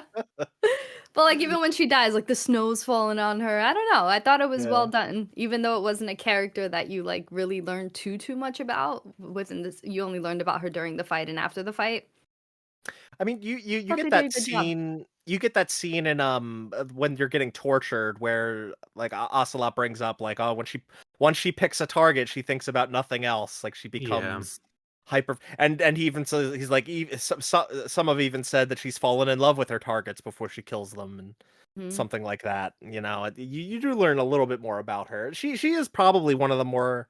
I'd say she's one of the more, if not the most compelling secondary Foxhound characters. It's hard to beat Ocelot Yeah, with what compared to the other games, the bosses here, with the exception of Frank Yeager, don't really have an Ocelot, obviously. yeah. Don't really have as much connection as say, Sons. I don't want to get into details, but future games will have more direct connections. Yeah. Yeah, Yeah. definitely. Um all right, are there any more characters or story points to bring up now? Just a very small point towards the end, you do hear Ocelot talking a lot about Gerlukovich and like politics within Oh Russia, yeah. which I had never noticed before in any of my other playthroughs, which is Yeah. relevant to the beginning of the second game. Yeah, Yeah, that's something I never noticed, but I guess it's probably it's been a long time for me since I played Metal Gear Solid 1. Yeah, same. So yeah, I agreed. I picked up on the same thing. Yeah. I guess Delilah one thing paging through her notes, ready to yeah, bring up I have, like 15 other things. no, just one more thing related to story. I mean, I think it's Okay. funny how at the end when, you know, Solid Snake tells his real name to Meryl, it's like David, which is the name of the voice actor. Yeah, which It's is like the most like in the recording booth. What's Snake's name? I don't know. Just say your name. yeah. Okay. Yeah, exactly. Snake, what's your real name? David Hayter. David, yeah. Okay. Let's talk a little bit about like we've talked a lot about the gameplay. I feel like we haven't said a ton about the stealth. It's a lot. It's very simple. How do you guys feel about it in this game and just some of the other general mechanics? I thought it was fine. I mean, obviously it doesn't age as well as like Metal Gear Solid 2 with the first person view and the tranquilizer and stuff like that. But I feel like, it does well with the vision that it shows you for like the enemies so you know where you can't be seen. I felt like that Yeah. was very easy to digest and go through despite it being a janky game. And so as long as you avoid that stuff, you're fine. So it didn't really bother me. Of course, like sometimes shooting, you couldn't shoot exactly where you wanted to, like depending on where you were facing. So that was a little annoying. But as long as you avoided the enemies, I think it was okay. Yeah, there's like Yeah, a very rudimentary auto aim that doesn't always work the best. Yeah. Um, but obviously, this is a game that discourages combat. So yeah. I felt like. Oh, sorry. I felt like the stealth worked, fine. Obviously, like Delilah said, a lot of those stealth mechanics were very much improved upon just a few years later in the sequel, yeah, which is to be expected. Better hardware. I feel like one thing though that does age very poorly in this game, and it's relevant because there are sequences that force you into it, and that's the action outside of bosses. Um, Particularly, I had more difficulty with the running fight up the tower I and the was. elevator fight more Yep. than any boss fight. Oh my God. I Yes, I died forgot to about those. that. So the running up the stairs in the tower previously I would always shoot them. I wised up this time. Just took out my stack of stun grenades and threw one every two staircases or so, and that was good enough to get me through it. Hmm. Oh yeah, I there's also the one with the auto turrets where you got to throw chaff, Yeah. but you don't know when you're first coming down. Oh, that shit gets real old towards the end. How many Yeah. fucking turrets they put? Yeah, Yeah. because it's like the game never really encourages you to look around before you run into a room. Hmm. So for it to all of a sudden kind of force you into that, and punish you for not doing it is a little jarring. Um, Yeah. those two combat sequences you bring up though, the forced combat sequences though, I definitely agree with. The tower has always been a thorn in my side anytime I replay this game, and the elevator. I didn't find the elevator too tricky, but I used up a ton of FAMAS ammo on it. That's for sure. Yeah. Yeah. No, it's not even that I didn't have the resources. It's just sometimes you mentioned the auto aim that you got to rely on heavily sometimes, and it's not like you can run and shoot at the same Yeah. time. So You it's another one of you those things where you kind of got to get used to how the enemies stop and shoot. So you actually can run and shoot at the same time. You have to press and hold square and then also hold down X while holding square, and you can move around while shooting. But the Oh my game god! doesn't tell you that. I don't even know if it's in the manual that you can do that, Yeah, but I you don't remember can do seeing that. that. And I only knew because I knew that from Metal Gear Solid 2 and was like, I wonder if that works in 1, and it did. Nice. See, that's another thing. Like the first person with the machine gun sequence, the car sequence at the end, Yeah. being able to hold it and shoot because you that final car chase sequence is impossible if you don't know that. Yeah. Yeah. I was just like kind of rotating and spraying, hoping to hit liquid, and then Mhm. I thought to press and hold triangle, and was like, oh, I can actually aim in first person. This is amazing. Yeah. I don't know if I knew that from prior playthroughs. I can't remember. Um, Yeah, it's just it's a product of its time thing where like Delilah said earlier, a lot of the stealth stuff I feel like still holds up for the most part. It's the action stuff that really doesn't hold up. yeah, Yeah. I can agree with that. Even some bosses, some like I still like I brought it up before. So I feel like Psycho Mantis was one of the weakest boss fights. Really cool with the things that it does at like prior to actually fighting him. And even some of the things at the very beginning of the fight, but like overall as a boss fight, he flings shit around you and you just have to shoot at him when you have an opening. It's that far into the game, it's a bit of a weak actual fight, Yeah. despite some of the cool design like things that it does. Yeah. Speaking of the design, the kind of the structure of the game with the small maps, it's very story driven progression. You have to backtrack several times. Hmm. How did you guys feel about that? It was so annoying having to backtrack when Meryl was shot, and you had to like go all the way back to like the first I was a nuclear base or something, one of the first areas of the game. Oh yeah, to get the item. Yeah. It's cool on one hand because I love backtracking in games, period. But because this is a stealth game, it kind of annoyed me. I actually like the backtracking generally speaking.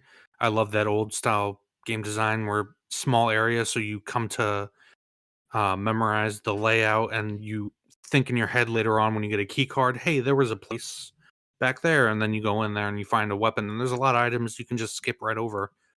Um that you won't necessarily come across. I do agree, however, the sniper wolf part kind of breaks the pacing where it makes you backtrack to get the weapon to come back. Then you go back to like clean up when you have level 6 key card, which I liked Yeah. doing that, but the it was anxiety provoking. Like, oh my god, like she's down. I gotta fight this boss. I gotta go back and come back just to get a weapon. It was like, do I gotta do this? I think the backtracking for the sniper rifle would have been better if the truck was inside the base. So I did something I don't think I've ever done this before. I actually did the whole truck travel thing where you get in the back of the truck in in the second base and put on the cardboard box marked for the first one and they take you back That's so cool. automatically, which Hmm. yeah, really cool mechanic, but it Which you takes wouldn't you even back know to the unless you read the description in the item thing. Yeah. yeah. Which is it's really cool, but it takes you back to the truck that's on the heliport, and you have to sneak back into the base. So it's convenient to a fault in that it takes you a little too far back, and then Mm, you still wind up having to do some forward tracking, if you will. right. Yeah. Which kind of made it a little less, just a little less optimal. Um, So yeah, that one actually didn't bother me as much as the PAL card one did or does. I love the idea Oh of the god, PAL yeah. card. I think the Yeah. PAL card is it's such a cool fucking idea, but having to go back and having to plug in the card, then go back to the ice arena, then go back forward, plug in the card, then have to go back to that Yeah. unexplained lava room Yeah. or furnace room, whatever you want to call it, and then go back again. Like having to just go back and forth and back and forth and back and forth. Like that one, I think is more egregious. And even though I think it's cool, I do think it's still a little inexcusable. Yeah. Um, Yeah, but they maybe could have gone away with just doing, freeze it and go back, do two. But yeah, Yeah. or at least made the two rooms equidistant, not make it so it's a linear path and you have to go a few rooms back, then go forth, then go a few rooms back further and then go forth. Make it yeah, so and that then have there's to two go different go up paths two and different elevators that slide yeah, up slowly. Yeah, yeah. and part of why they do that is to give you more story exposition, to give you or to move the plot forward rather. Via by codec, bringing yeah. yeah, having some codec calls that start to bring in more doubt about Naomi and bring in doubt about, Miller as well. I think that's around when that happens. Yeah, Um, that's true. so it's like they use those times to or those moments to kind of bring in additional story elements, but it's still just I feel I find that more egregious than backtracking for the sniper rifle Yeah, personally. I agree. I almost forgot about that part. That Yeah, was more annoying. I guess Yeah. because they came so close to the end when everything and it's funny you point that out that it's really just there to give the time for the Coda conversations because plot wise, not much. It's like you go there, you find the command room, and then if it wasn't for all that backtracking, you would literally just put in the code and you're right at the end, basically. Yeah. Yeah, and it wasn't even like during that part you had to avoid enemies like you do in the Meryl Sniper Wolf part. You just have to take this long ass elevator twice and go into this room. It's just like, oh my god, why? And It's just a waste of time. To Jason's point, deal with those auto turrets, Oh my god, yeah. uh, Yeah. every single time. So Yeah, yeah. thanks to the chaff. I'm glad I had a lot of chaff grenades. Yeah. Um, I feel like we've talked about okay. So we can move on to I guess the next big thing that I want to talk about with this game is just kind of its influence. Yeah. Brought up how cinematic this game is, how inspired by films it was, and this game I feel can is really the game that can be traced back to with how much more cinematic games would get in the following decades. Do you feel like it earns that kind of that reverence that a lot of people have for it, that status that it has as being a direct influence on the games industry? Yeah, I think this was the time when games were starting to implement more cinematic stuff, and this game was definitely one of the pioneers. Um I looking back on it, it looks like shit, but you know, Damn. at the time it was like, "Oh my god, like video games can do this?" I mean, that's the same thing I always say to people that talk, down on Final Fantasy VII's graphics. And it's like, but you don't understand No, yeah. how big of a deal that Right, was in 1997. And it's the same thing here. In 1998, we never got games on this level of like cinematic quality and how it plays out like a film, like an action film. Um right. it really Yeah. was a big deal, and it's largely the reason why so many video games that come out now still, how many years later? 25 years later. 25 years? Yeah, 25 years. Mhm. Like it really a lot of you put it great. It was a pioneer. It was Yeah. one of those earliest games to really push that needle forward. Go One ahead, thing I Jason. will You want to say something?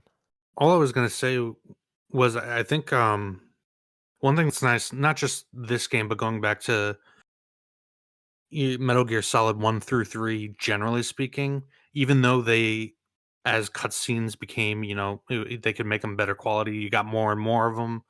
Um, one thing I will say is it's always nice going back to these because while these games definitely did cinematic things that had never been done before in gaming and kind of opened people's eyes to what could be, at the point we're at now, so many games do these cinematic things, and I feel like it's almost the needle's going so far in the cinematic direction, they forget the Oh, yeah. gameplay things. Yes. It's nice going back to these games because these games maintain that balance. We already mentioned so many little things like the rocket holding the rocket launcher when Frank Yeager pinned down by Rex.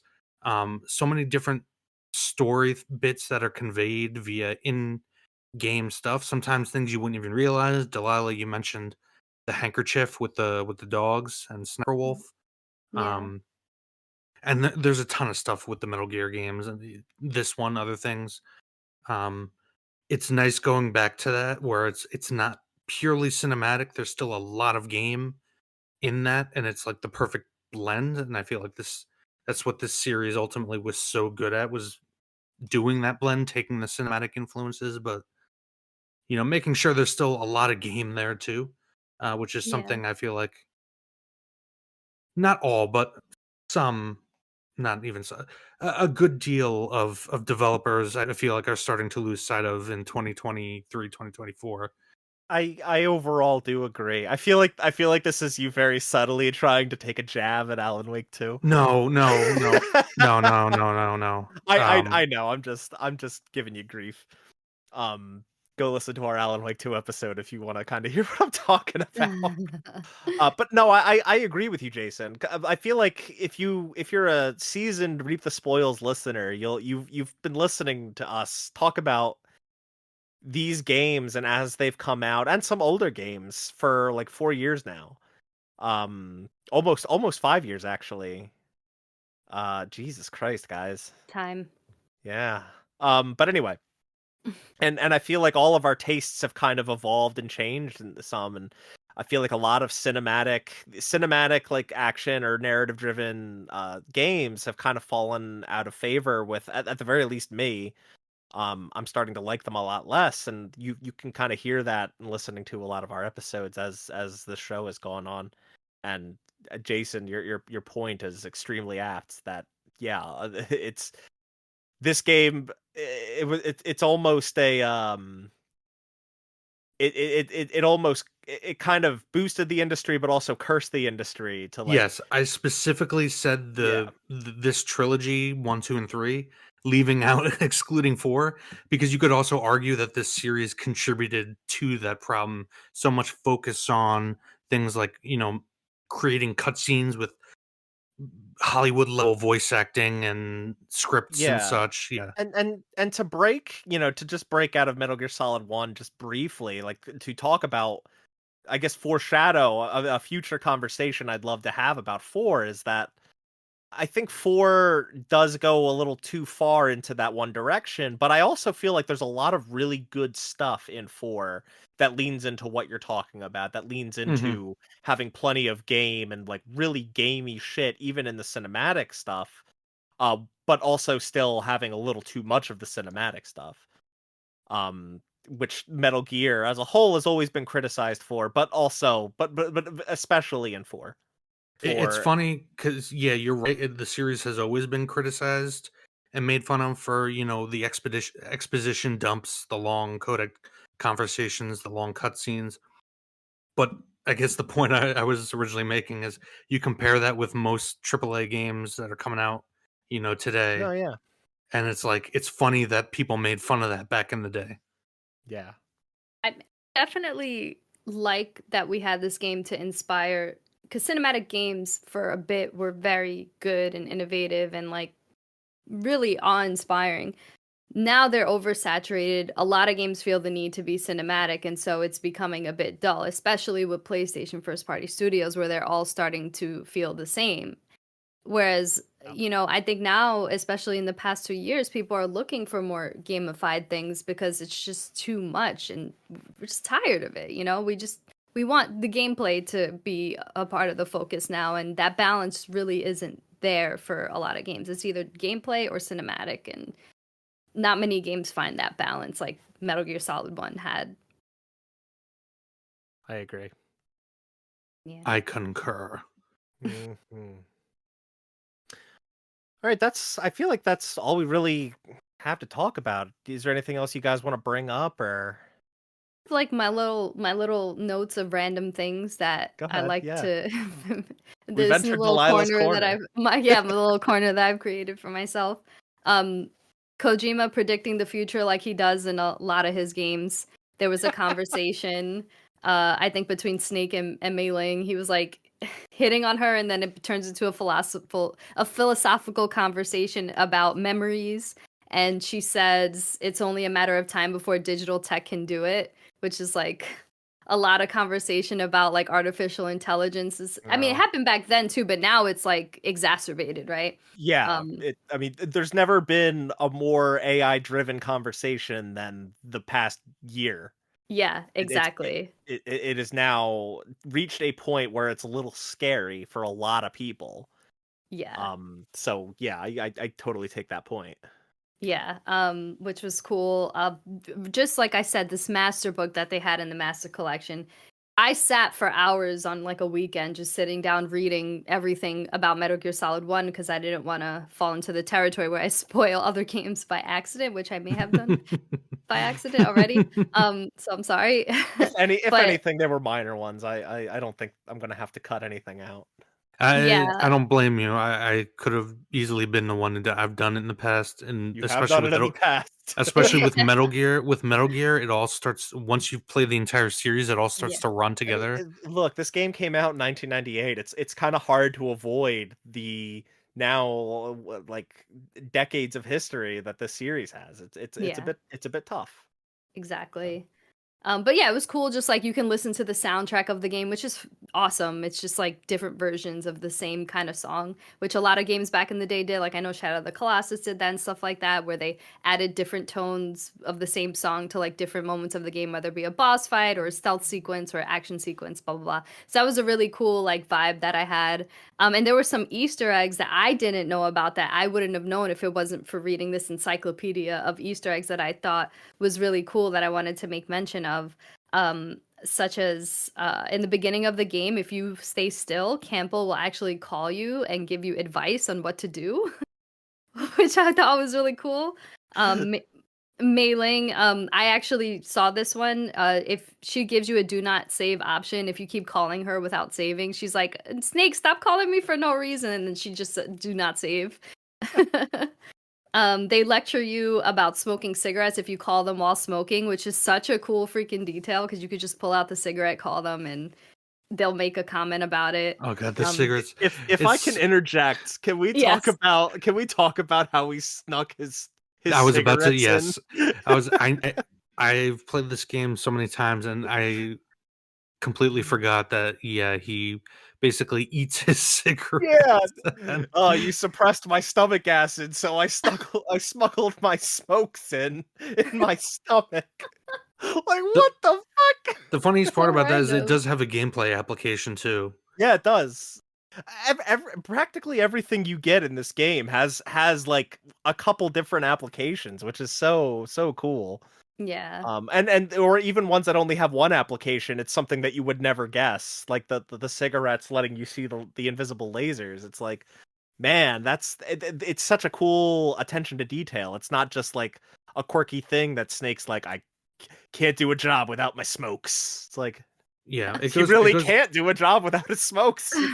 it goes back to what you were saying earlier about having the smaller level design, backtracking, and all that, familiarizing, having that contained, condensed design allows you to put in all those little details like that you wouldn't be able to otherwise do in such large worlds that we play around in today's games. I mean, Something I kind of miss from games of that era, generally speaking. Hmm. I feel like I might have harped on this a little bit in our Silent Hill episode, but like that game's really short, and on replays it's even shorter because you know what to do. But like, man, those environments, the attention to detail, and the environmental storytelling, that's the kind of stuff that it's like. This might be a short game. The levels might not be huge, but they are packed with detail.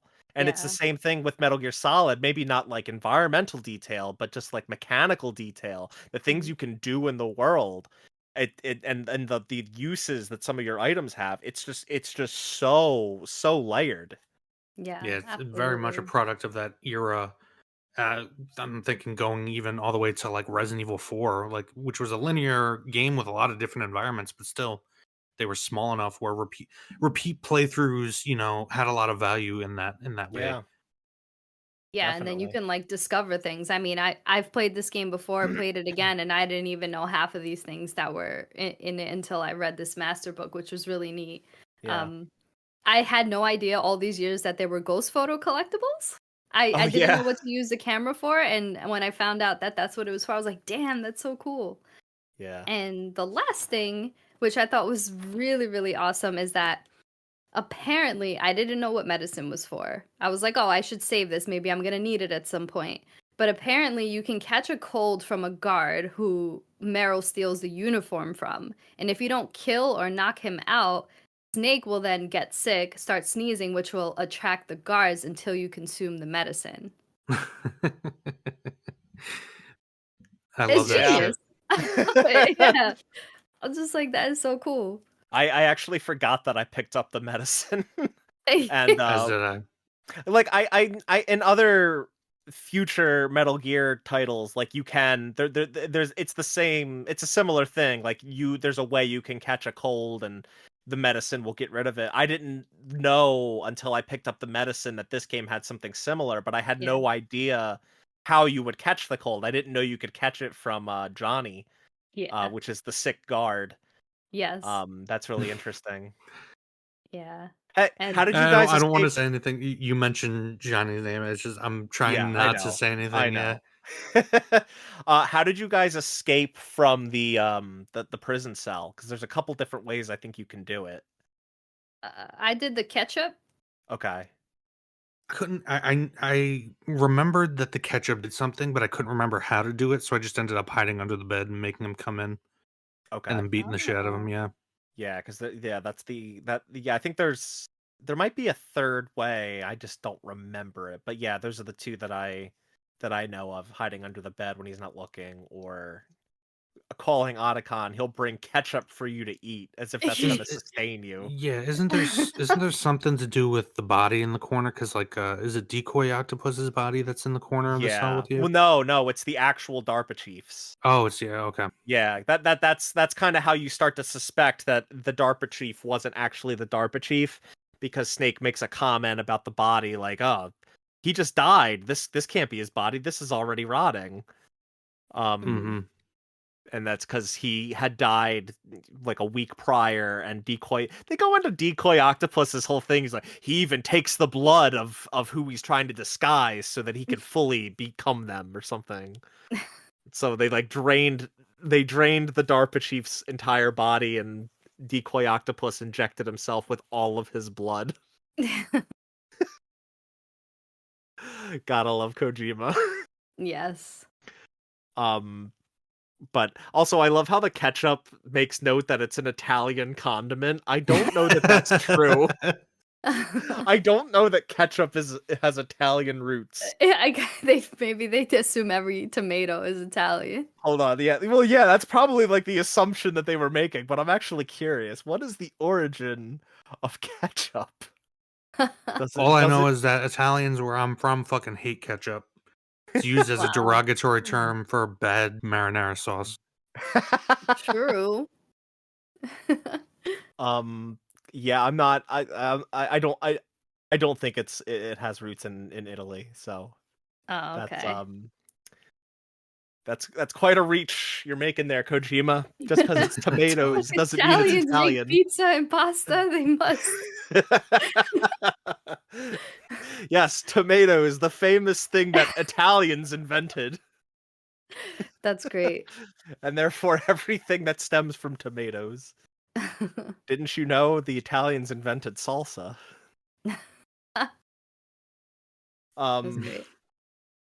all right, is there anything else to talk about No, before we that move on that to the was it final for my question? little corner. Yeah. Thank you. Those were great, and I'm sure a lot of our listeners didn't know them either. So that was Yeah. all. And please, if anyone else listening, this is something I still have yet to do. Go read through that whole master book that's included with the master collection, if that's the version you have and played through for this episode. But there's lots of really cool details and information in that. Yeah. Yeah, I Um, mean, no, there's not much to add. Like you said, it's a short game, and when you think about it, not too much happens. But like, it's in terms of like the actual plot, it's really straightforward when you think about it. It's mhm. really just a lot of conversations and a lot of character and a lot of Kojima philosophizing. Yep. Yeah. All right, let's do the final question. So I've noticed lately, once again, rumors are circulating that this game is getting a remake. We already know Metal Gear Solid 3 is getting a remake, and Metal Gear Solid Delta. Do we feel that this game needs a remake? I know how we feel about the Metal Gear Solid 3 one, but how do we feel about this game? Because this game is definitely, I would say, objectively or fairly objectively, has not aged as well as Metal Gear Solid 3. So as it pertains to this game, does it need a remake? feel like if they're doing Metal Gear Solid 3, you might as well just do all of them. I just hope that they keep that quirkiness, those Easter eggs, like, or add new Easter eggs that are community driven that you wouldn't know unless you played around or talked to someone or looked something up in modern day cases. And I again, like, the voice is so important. So I just, that's the thing that's gonna kill me. David Hayter, yeah. Yeah. Well, it's interesting because Metal Gear Solid Delta, I think, is reusing all the original voice work from Metal Gear Solid 3. So, like, they're not redoing the cast because they're not even recording any new material, from what I understand. Or maybe if they are, it's not going to be much. So, would they take the same approach with this game? Could they? And the other thing to keep in mind is that a lot of the David Hayter stuff stemmed from bad blood between Kojima and him. Kojima, like, making the conscious choice not to recast Hayter. Kojima's gone. He's not working on anything Metal Gear related. Yeah. So the chance that Hayter would come back as Snake is much higher than if Kojima was still at Konami. Does that True. change? Does that move the needle for you at all? Does that change your mind at all? It helps. It definitely helps if they use the previous voice work, because I feel like his voice is so iconic. Yeah. And Yeah. and are they gonna shy away from being like weird and perverted? Because that's part of Snake's character, you know? I don't Then know. again, it was part of like RE4, and they kind of scaled back on some of the characters like horniness, Yeah. so it could work. You know, it's not like they have to be this way, but I just feel like some of those moments are so funny, but they're definitely a product The of their president time. has equipped his daughter with ballistics. Yeah. Yeah. Yeah. Jason, where do you land on all this? I agree with what you said earlier, where of the three, yeah, this one probably needs not needs, but like would warrant it the most.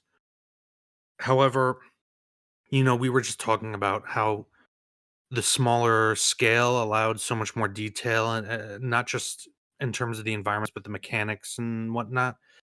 I hope with both Delta and if it's true that there's a remake being done here, um, that they are able to show restraint. Obviously, they can add things, but try to stay within the confines and utilize what's there. Maybe add some more areas, but like I don't want it like becoming like Shadow Moses is a wide open Oh, please no. area. You know what I'm saying? Like I don't want it to. I can't say it because it'd be potential spoiler for another Metal Gear game, but Yeah, I think I know what you're but gonna say. you know what I'm gonna say. Like Yeah. if they can show the restraint, then sure, it would be nice to have. I would also say, like you mentioned earlier, Twin Snakes and how trivialized the game becomes. You got to keep that in mind. Like, do you stick with the original mechanics and keep it as it was, and keep the mechanics of the boss fights? Maybe change some things up a bit, but like generally keep a lot of the limitations that were there for that first game. That's another thing to consider. What I'll say about that is, like, Twin Snakes was very much trying to be a remake of Metal Gear Solid 1, but with Metal Gear Solid 2's mechanics, which meant not retuning anything to account for those. This would likely retune things to account for any more modern video game mechanics. If they were doing a remake of this, I would hope it would be akin to something like the Resident Evil 1. Um Yeah, but they're yeah. never gonna do I mean, that. obviously, like they're gonna go further with the graphics, but you know what I mean. Just the Yeah. spirit of the remake. Yes. But yeah, but that Resident Evil 1 remake is like lightning in a bottle. Like, no one is ever going to make a remake like that again, where it like still retains the core design and just makes it an infinitely better version of itself. It's just never going to happen again. Like, because they're going to look at marketing and realize that a Metal Gear Solid, like how Metal Gear Solid used to play in the trilogy era, Yeah. it's not going to sell itself as well as one that's modernized. It's not going to Like sell as like one that Phantom plays. Pain. like Yeah, Phantom Pain, right? Which and and that's that's what I'm kind of afraid of. me too. That's kind of my concern, my fear. And they could make it cool, but like you said, restraint. Don't make it any bigger than it needs to be. Yeah. Like it takes It was place on great the way it was. Yeah. it takes place on a small island. You're restrain yourself to that small island and build a game with lots of layers of depth versus lots of layers of land, you know? Hmm. Yeah. But we'll see. It remains to be seen whether or not it's a real thing. It's just heavily rumored. It's been heavily rumored for a while, and I just saw those rumors creeping back up. So I thought it was worth talking about. You know what? A few years ago, I might not have been inclined because how long have we been hearing about Final Fantasy IX? But the way the trends in the industry are going with all the remakes, and that's like we could have a whole fucking episode about Yeah, remakes. we Um, could. and we I, we that we are in the near future going to be talking about that remakes. might actually be really fun. Just have a broad a discussion about video game remakes. I would be down for that sometime. Yeah. Um, maybe there's another remake that, God, I fear we might have to play just because it would probably be a decent discussion. I'm talking, of course, about Silent Hill 2, a game that I'm not looking forward to, but it'll be a lot of people's first foray into that game, and Gonna be it mine. might I be. never played the original, and I know Yeah. if it comes or when it comes, you're gonna want to play it. Yeah, Well, I don't want to play it. I don't want to play the remake. I want us to all play and talk about the original, but it's Crazy. I thought I could have sworn we did an episode on it, but now I remember we not did the everyone had first one. access to it. We did the first yeah. one. There we go. Okay, Yeah, go. and that's the problem is accessing old Silent Hill games. They've only shot up in price. The HD collection is terrible. It's kind of a tricky situation to maneuver. Yeah. But anyway, discussion for the future. And yeah, Jason, you already alluded to it. We'll be talking about a kind of a video game remake very soon. Yep. So yeah, but the last word I'll say about Metal Gear as it pertains to Metal Gear and remakes is I think that Metal Gear and Metal Gear 2 warrant remake treatment more. Those games Yes. are a lot harder to go back to, and they I feel, frankly, actually, what I want to say I can't say because it'll spoil another game in the series. So I will put a pin in that. But I'll just say that those games they warrant the remake treatment a lot more than Metal Gear Solid 1 does. Yeah. And Yeah. The only thing yeah, about that is that you got to go then and do all the voice work and whatnot. It's start yeah, the from a business perspective for Konami, the whole point of the remake is to cut down on costs. yeah, And yeah, yeah. All right, Jason, what's the Kwasnicki rating? Mm. this is hard because as I alluded to earlier, I believe both of the sequels did the same thing better. Not the same thing, but executed on a formula in a slightly different way and better. Hmm. But at the same time, I had so much even when I got frustrated, like I mentioned multiple things that frustrated me so much. I still had so it's almost like a Dark Souls game, even though I was getting annoyed, getting my ass handed to me, I always wanted to go back. Mhm. I'm gonna give this a strict 9. Wow. 9. Damn. Yes. Wow. Because I'm also trying to put myself in like the time machine, you know? Yeah, Yeah. yeah. I So I I gotta feel be like fair to I what it do. because keep in mind there weren't even like trigger or shoulder buttons to use. Oh wait, Yeah. no, there was. Never mind. There I'm wrong. was Wait. I'm sorry. yeah. I was thinking of analogs, the analog stick. Well, yeah. Okay. Yeah. Yeah, I feel like that's really important to do when you're looking at old media, right? You got to think about it from the time it came out.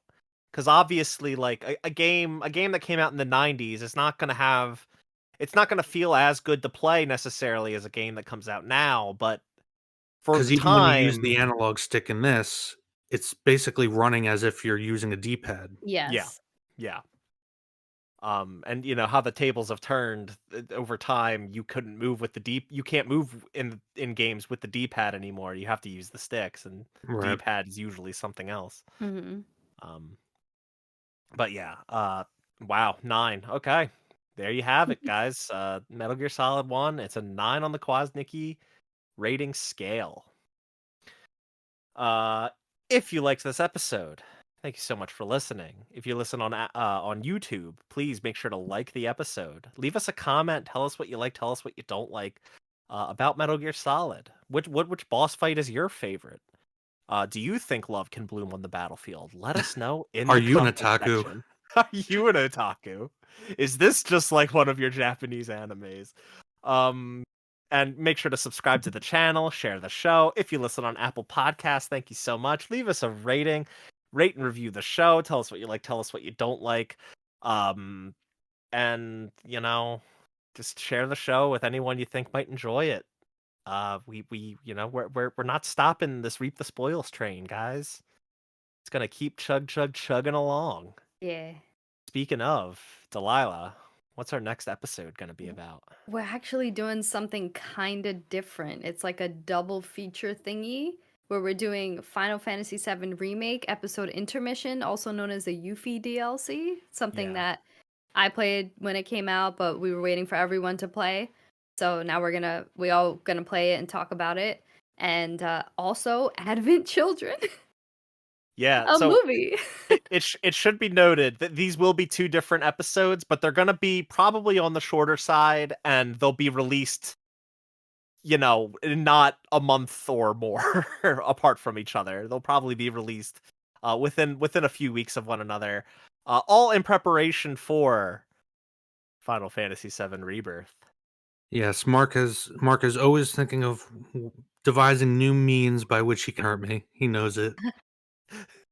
Stay tuned for when we inevitably do an episode on Dirge of Cerberus Final Fantasy Oh my VII. god, please don't do this. Guys, I would love to talk about Dirge of Cerberus. I mean, really we're gonna want have to. to, from what I understand, but Yes. we'll talk about that next time. At some point, they'll probably put out a remaster of Dirge of Cerberus. Here we go. We're doing it, guys. It's gonna be Jeez. so exciting.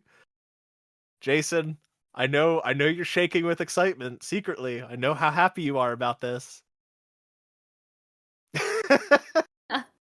And we did an episode on Final Fantasy VII Remake Part 1 as well as Crisis Core, so people can Yes. check that out. Yeah, we're gonna In cover the preparation. whole 7 compilation. At some point, I'm gonna get you guys playing Ever Crisis, the mobile game, so you guys can do the first soldier story, so we can talk about that. I'm kidding. I'm not gonna do that to you guys. I You do say play Ever that. Crisis, and I regret it every day. But what's up? No, I I said say that what? you say that now, and Yeah. then 1 month when we're looking for something to do. Don't you guys have phones? Download this free to play mobile game, this Final Fantasy VII Ever Crisis. So yeah, stay tuned for. We'll probably be putting out the intermission, the Yuffie DLC episode first, because I'm gonna go see Advent Children in theaters Oh my god, you're toward the end of next month. where? Who's It, where are it they it's showing coming. that? It's coming back to a bunch of theater. Yeah, if you Get guys want to out. go They see it in showed it in theater, theaters, but I'm pretty sure I saw it in theater back in the day. I don't. They might have been really limited back then, but Yeah, it they're was very bringing it. They're bringing it back to theaters. I'm seeing it at a local movie theater toward the end of next month. They're bringing it Cool. back, guys, and you could see it in dub and in sub. I Wow. think I'm gonna go see it in both. So get all the Advent Children, inject it right into my veins. I'm so excited. I somehow still have that Blu-ray that came with my PS3, which made all Aw. this possible. I was Very good. praying that I didn't, so that I could Oh, somehow wiggle out of this. and to be clear, Advent Children Complete is what everyone should be watching, because that adds like 20 minutes or so of footage that never should have been cut from the original version. It makes the movie infinitely better. So if you're going to watch a version of Advent Children, watch Advent Children Complete. Because that's what we will be talking about next month. So there If we you go, couldn't tell, guys. I'm extremely excited about this. All right, so stay tuned for Final Fantasy VII Remake episode intermission and Final Fantasy VII Advent Children episodes coming to you soon. And as always, thanks for listening. Oh, Delilah, you usually go. All right, bye, everybody. I thought I said. I always think I say it. I think I say it at the same time as Mark. So, all You right. guys.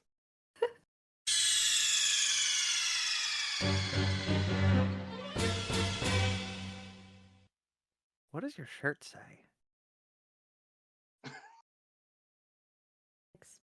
I can't Things see right. because the microphone's in the way. Can you hear me now? You're really low. I'm I'm not not arguing. arguing. I'm explaining why I'm right. Is that what that says? You motherfucker. Yeah, that's why I left. When It's relevant. I could hear the speaker. What does your shirt say? And I was like, Is that your Reap the Spoil shirt? my mom got me for Christmas one year. Does she listen to our show? It seems like Jason's I think like she that did in all at one point. facets I of don't his know. life. Wait, what was that, Delilah? It seems like Jason's like that in all facets of his life. Mom knows. Yeah.